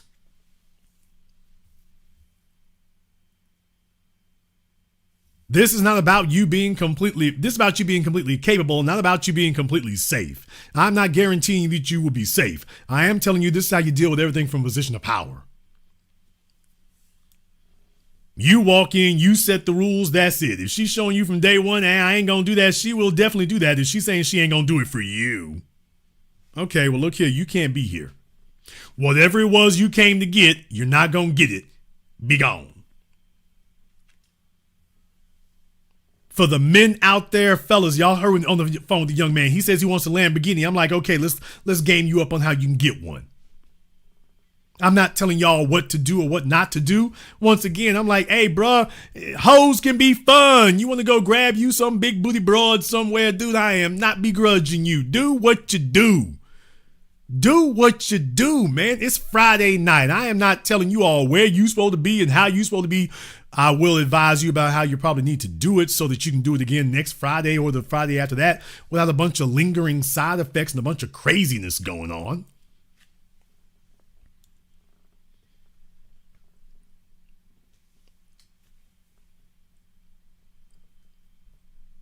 In the chat room, Kia, you're all bad girls. And deal with it. Let's not do that. Every female claims that all the other females are promiscuous. It's all right. I would never do that. Okay. All right, fellas, and don't fall for that one, fellas. Women always tell you what other women won't do. I'm like, nah. All right. Play that on them little naive niggas. Why don't you go ahead and tell me your rap sheet? I want that. Every female claims they're chaste. Every female claims that they're frigid. Every female, I wouldn't do that. I'm not like them gals over there. I don't do what they do. All right. I would never sleep with a nigga on the first date. Nigga, what? Hey, y'all. Now, every man in here has met a chick who was down to go on the first date. But you can't get none of these chicks in this room tonight to tell you that she slept with somebody on the first night she met him. And every man in here has an experience or a story firsthand of a chick who was draws down the first night. Yeah, but we can't find anybody after that. They ain't in the chat room. They ain't on Facebook. They ain't on the timeline. They're not on Instagram. All of a sudden, ain't nobody did it. So, hey, y'all, we done found the two chicks who ain't never did it. All right. Yeah, we found the two who ain't never did it. I was like, okay. We have yet to meet one that we couldn't make it do it. I don't do that. All right. I would never do that. Oh, it's true love. I know I just met you, but I'm a little drunk and I'm really feeling you. All right. That's what I mean, y'all. We can't even get honest hoes anymore. We can't do it. Men, this is why you have to protect yourself from silliness and naivete. You can be willfully ignorant if you want to be. They're not going to tell you the truth. They're not going to just come out and say it. It would be a much better world if the females did. It would be a much better world if the females just came out and said, hey, look, I'm trying to see if I can hustle these Filipino draws into an Aston Martin. Who buying? It's like, okay, well, let's have a conversation about what's that going to be like. Are you willing to fill out this side chick application? She's like, do I get a DBX? Damn! Y'all, life would be a lot easier if we could do that. If the chicks could just sit up here and say, look, I'm doing my little archery thing. I go to the gym. I'm trying to keep a right ratio. But yeah, I'm really trying to sink these butt cheeks in a Bentayga. It's like, okay, well, I can arrange a Bentayga for a side chick application. She's like, okay, what year is the Bentayga? What year is it? Now, that's an honest conversation right there. If she just says like that, it's like, look, if I got to hustle these draws to get a baby, I'll do that. That's kind of the hard way to go, though. So do we got another option here?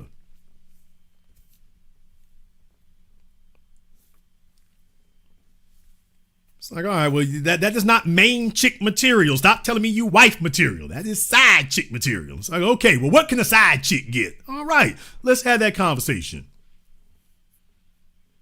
What can a jump off get? All right, let's have that conversation. You is jump off material. Find them little sweet ass naive little greenhorn dudes to run game on. Let's just do that instead.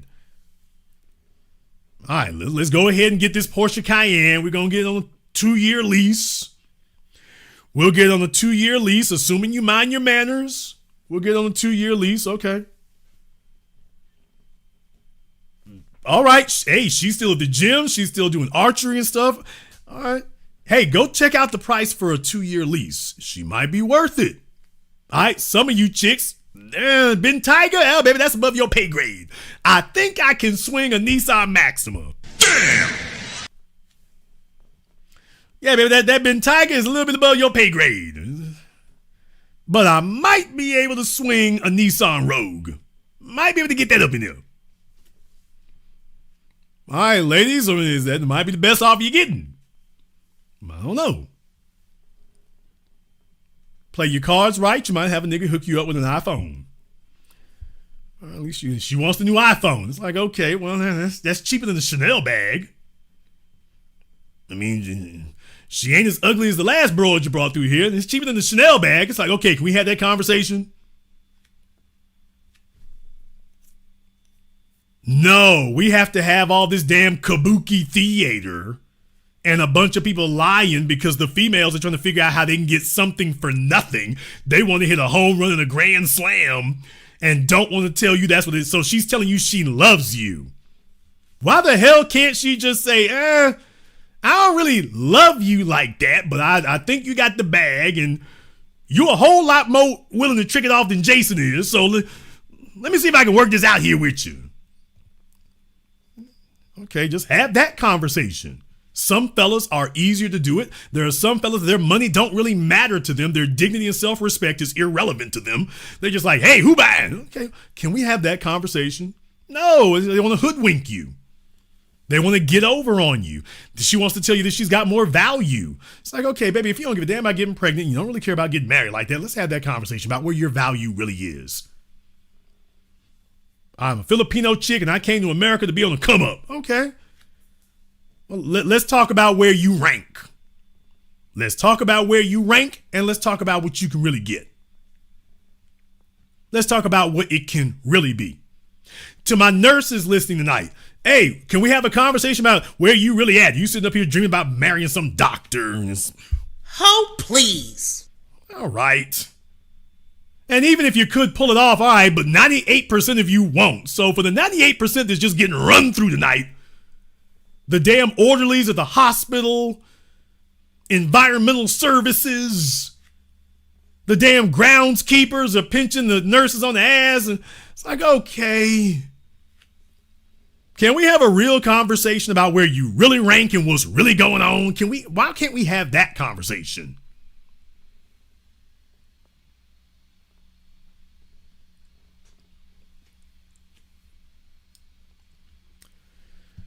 If we could, things would go a lot easier. But no, everybody wants to sit up here and act like they in love. It's okay.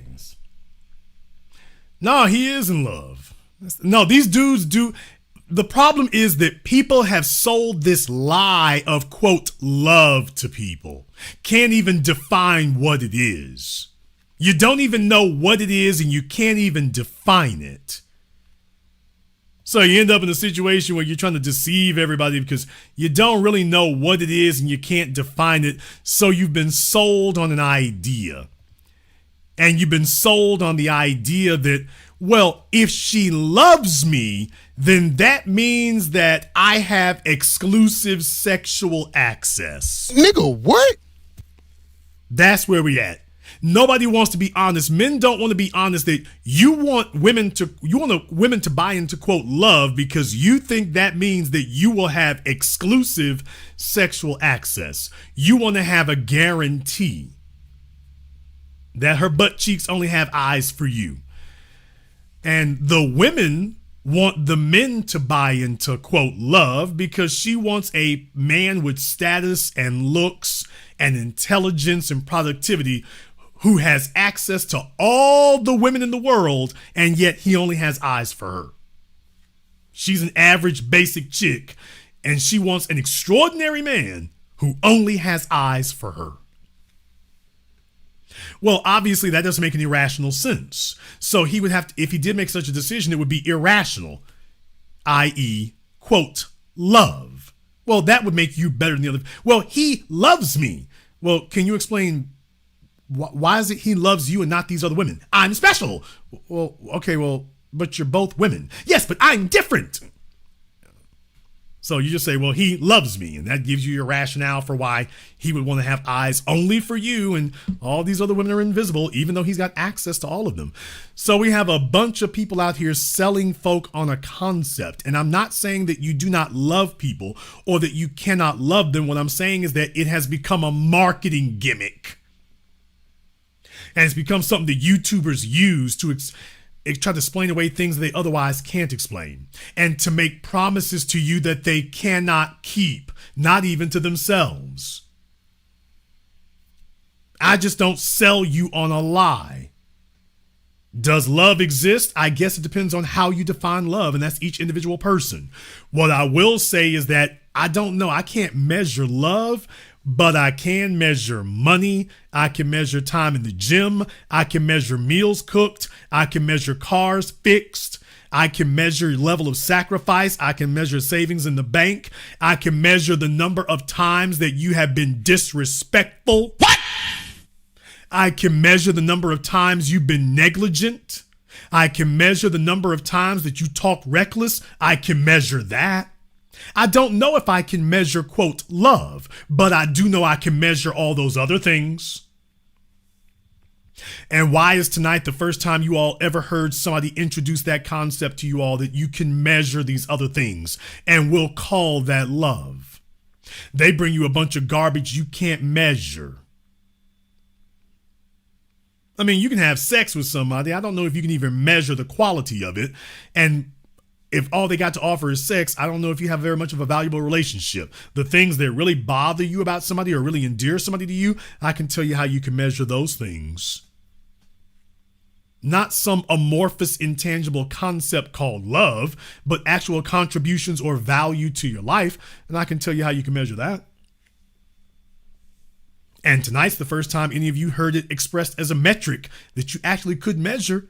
Measure the number of times you've been disrespected, the number of times you've been talked to crazy, the number of times that somebody dropped what they were doing and came for you, the number of times that somebody sacrificed for you, stopped what they were doing and sacrificed it on your behalf. You can measure that. Those are things you can physically, numerically measure. And the lack thereof are the things that destroy your relationships. And if you are a person, specifically a man, and you are very, very needy and very, very easy, please understand, females recognize when you are out of your league and you don't realize it. You're telling yourself you're right where you're supposed to be. You're looking at her saying, we're actually both of us are kind of a match. And that chick is looking at you like, dude, you're out of your league talking to me.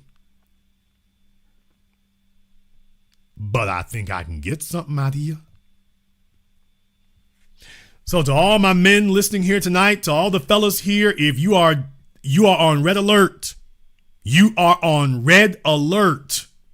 If you are making $500,000 a year or more, specifically if you are single with no children, you are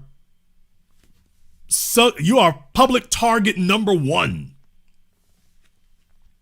Every female is trying to figure out how to get her hooks into you. You are the super valuable, ultra rare commodity today. Looks are common and are granted by nature. A successful man has to be built over the course of years, and you are entirely too difficult. There are entirely too few of you, and it's too hard to get a hold of you.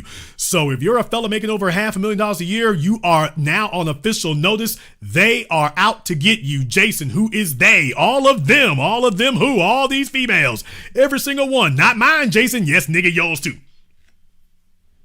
They are out to get you. Many of them by hook or by crook. They're out to get you. And that's really, literally what it is.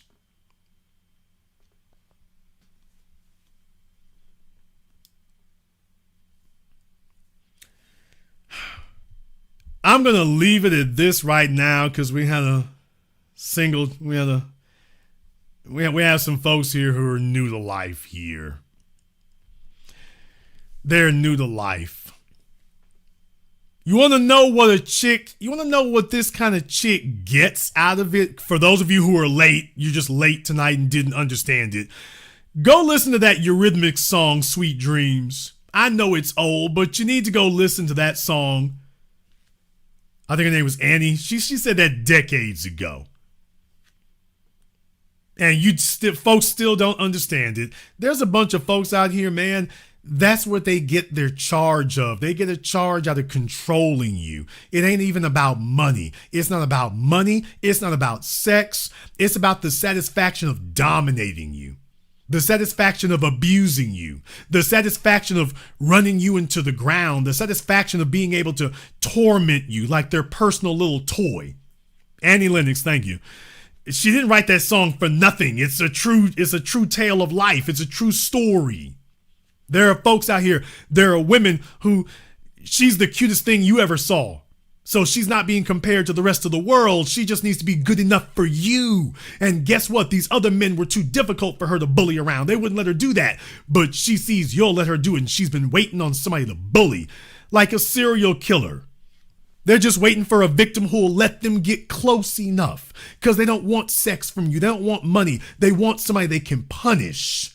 They're walking around with a bunch of pain and a bunch of resentment and a bunch of animosity. And now they want somebody they can take it out on. And you're telling yourself that they have an open door. They have the ability to leave. Jada Pinkett's not leaving Will Smith. She's enjoying punishing him too much. She's enjoying taking this man who's on a higher level from her and bringing him down to heel. She's enjoying that too much.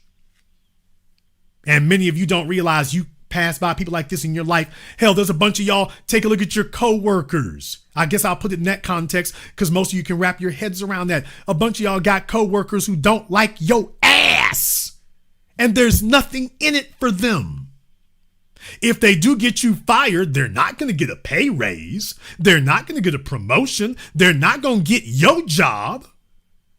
And yet they're after you. And yet you're always into it with them. Why are they doing that? What's in it for them? The satisfaction of ripping you apart, the satisfaction of undermining you, the satisfaction of punishing you and doing harm to you. There's no money in it. They're not here for money or sex. So there's a bunch of you. Take a look at your job, a lot of you in your family, at your church, at your school. You got folk who are undermining you and backbiting you and backstabbing you. No money exchange, no sex to be had. And yet they're doing it. And many of them calling themselves your friends, your buddies, smiling in your face. And some of you are naive enough to think that the lovers you have in your bed don't see you the same damn way. This is crazy as hell. You just saw what happened to Stephon Diggs. You got chicks who are putting their mouths on your body.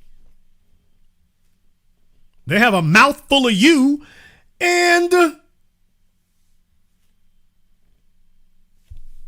calling the law officers of Dewey, Cheatham, and Howe. Oh, you ain't gonna give me $100,000? Let me call the prosecutor. What the hell, folks? She's like, okay, when I'm done having sex with you, I'm done with sex. Now I'm here to punish you. It's like, well, there's the door. You can just leave. No. I enjoy this part of it more. I enjoy bringing you down. I enjoy the dominating you. I enjoy putting you in your place. What do you think the story of the wicked stepmother is about? Why do you think that's endured for centuries? There's nothing for her to gain except the satisfaction of abusing you.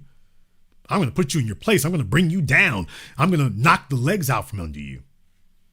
And I'm going to get satisfaction from that. And there are a bunch of men in here who didn't wake up to that until they got divorced. There's a bunch of guys in here right now who know that I'm telling the truth, because as soon as she decided to file divorce on you, you're like, she became a different person. No, the real person finally felt free to come out. And now she's like, oh, dude, this isn't about money or sex. I'm just here to drag you. Every time I had to sleep with you, every time I had to cook for you, I hated you. And now I'm going to punish you. I finally get to punish you for making me do all of that. I didn't make you anything. You could have left years ago. Well, I wasn't in a position to leave then. Well, that's my fault. Me having to stick with you till I could do better was. So now I'm just going to punish you for it. And I've been waiting all this time. What did this chick say? That she was sitting there with Abba, and at the same time, there were things she didn't like about him. Didn't keep her from getting pregnant. Okay, you can get stuck on that if you want to. She meant what she said. I don't like you. I've seen things about you I don't like. I wonder if those things reminded her of her father. What? Just kind of bird stepping through here, but I wonder if those were things that kind of reminded her of her father or a male in her history that she didn't like. And there you are, and she sees those things in you, or those things about your personality remind her of that. She's like, oh, hell no. No, I couldn't punish dad, but I'll punish you. Yeah, my dad got away with that. The last 3 guys got away with that. The last 20 men got away with that. You're not going to get away with it. I'm going to sit right here in this bed, and I'm going to be loving on you, and I'm going to set you up and undermine you the whole damn time. And one day I'm going to spring the trap on you. But you see, I can't do that if you get away. So I got to keep you as close to me as I can until the day I get ready to get you. There's a bunch of men in here who got divorced, a bunch of men who broke up long-term relationships and found out that's the way it really works. That chick was sleeping in your bed, giving you triple X-rated everything until the day she decided to pull the knife. Yesterday, y'all was sitting in bed hot and sweaty and your toes were scratching the ceiling. The next day, she's trying to take everything you have from you. You're like, wait a minute, aren't you the same person who just laid on me last night? And she's like, yep, that's done. Too many people do not understand that a person who despises you can sit there in bed with you biding their time. Most people get fooled by that.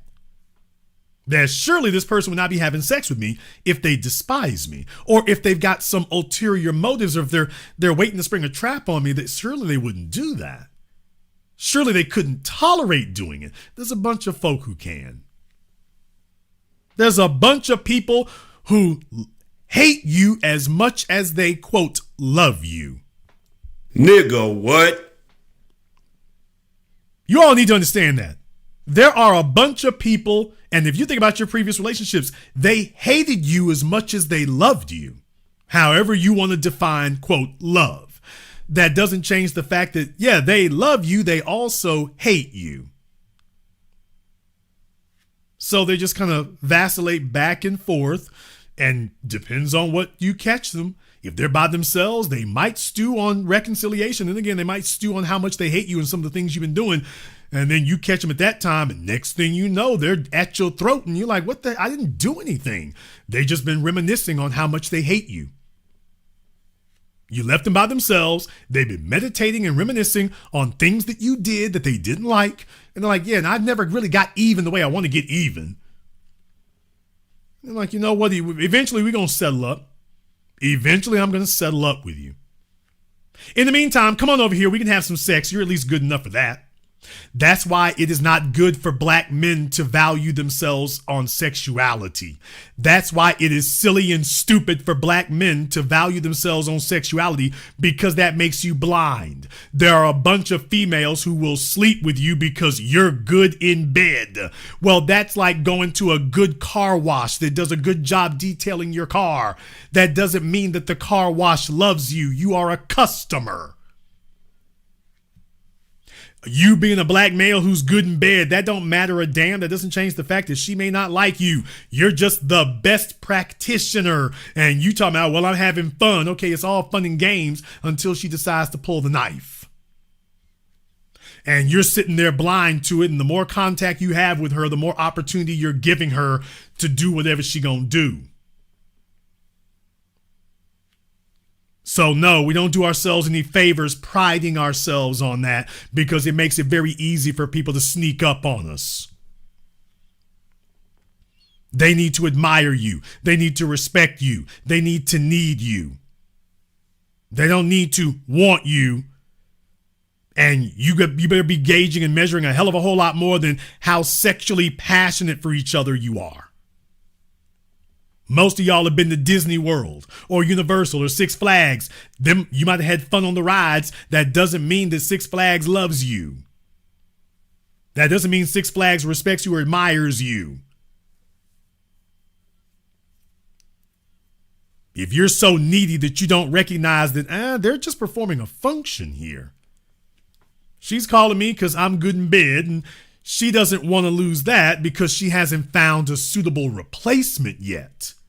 Then you wake up one day and she finds a fella, and he may not be as good in bed as you are, but he's good enough. And she's like, okay, he's good enough for me to go ahead and spring this trap. He's good enough for me to spring this trap. And a whole bunch of fellas get caught like that because you focused on sex, and because I love sex, okay, but she doesn't love you. So please understand, there's a bunch of folks out there who, quote, love you as much as they hate you.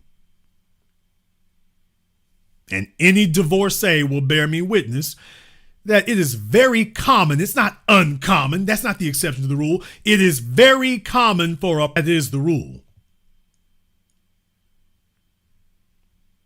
And the most important thing for you to keep in mind is that that's real. Now, other folk can tell you that that's not really what it is and that the problem is you if you're suspicious or you think that. And I'm not telling you to go around being paranoid. I'm telling you go around be real. Just be real. You're not dealing with saints or angels. You're dealing with human beings. And there's nothing wrong with evaluating human beings as what they are. Take off your simp glasses. Take off your simp boots. Take this as a teaching moment. Take this as a teaching moment. Learn from it. I want all the fellas here to learn from this. Take these as realistic lessons, because trust me, there's a chick waiting to sneak up on you. For many of you, you've already been stuck up on before. She wasn't the last one. Get ready for the next one.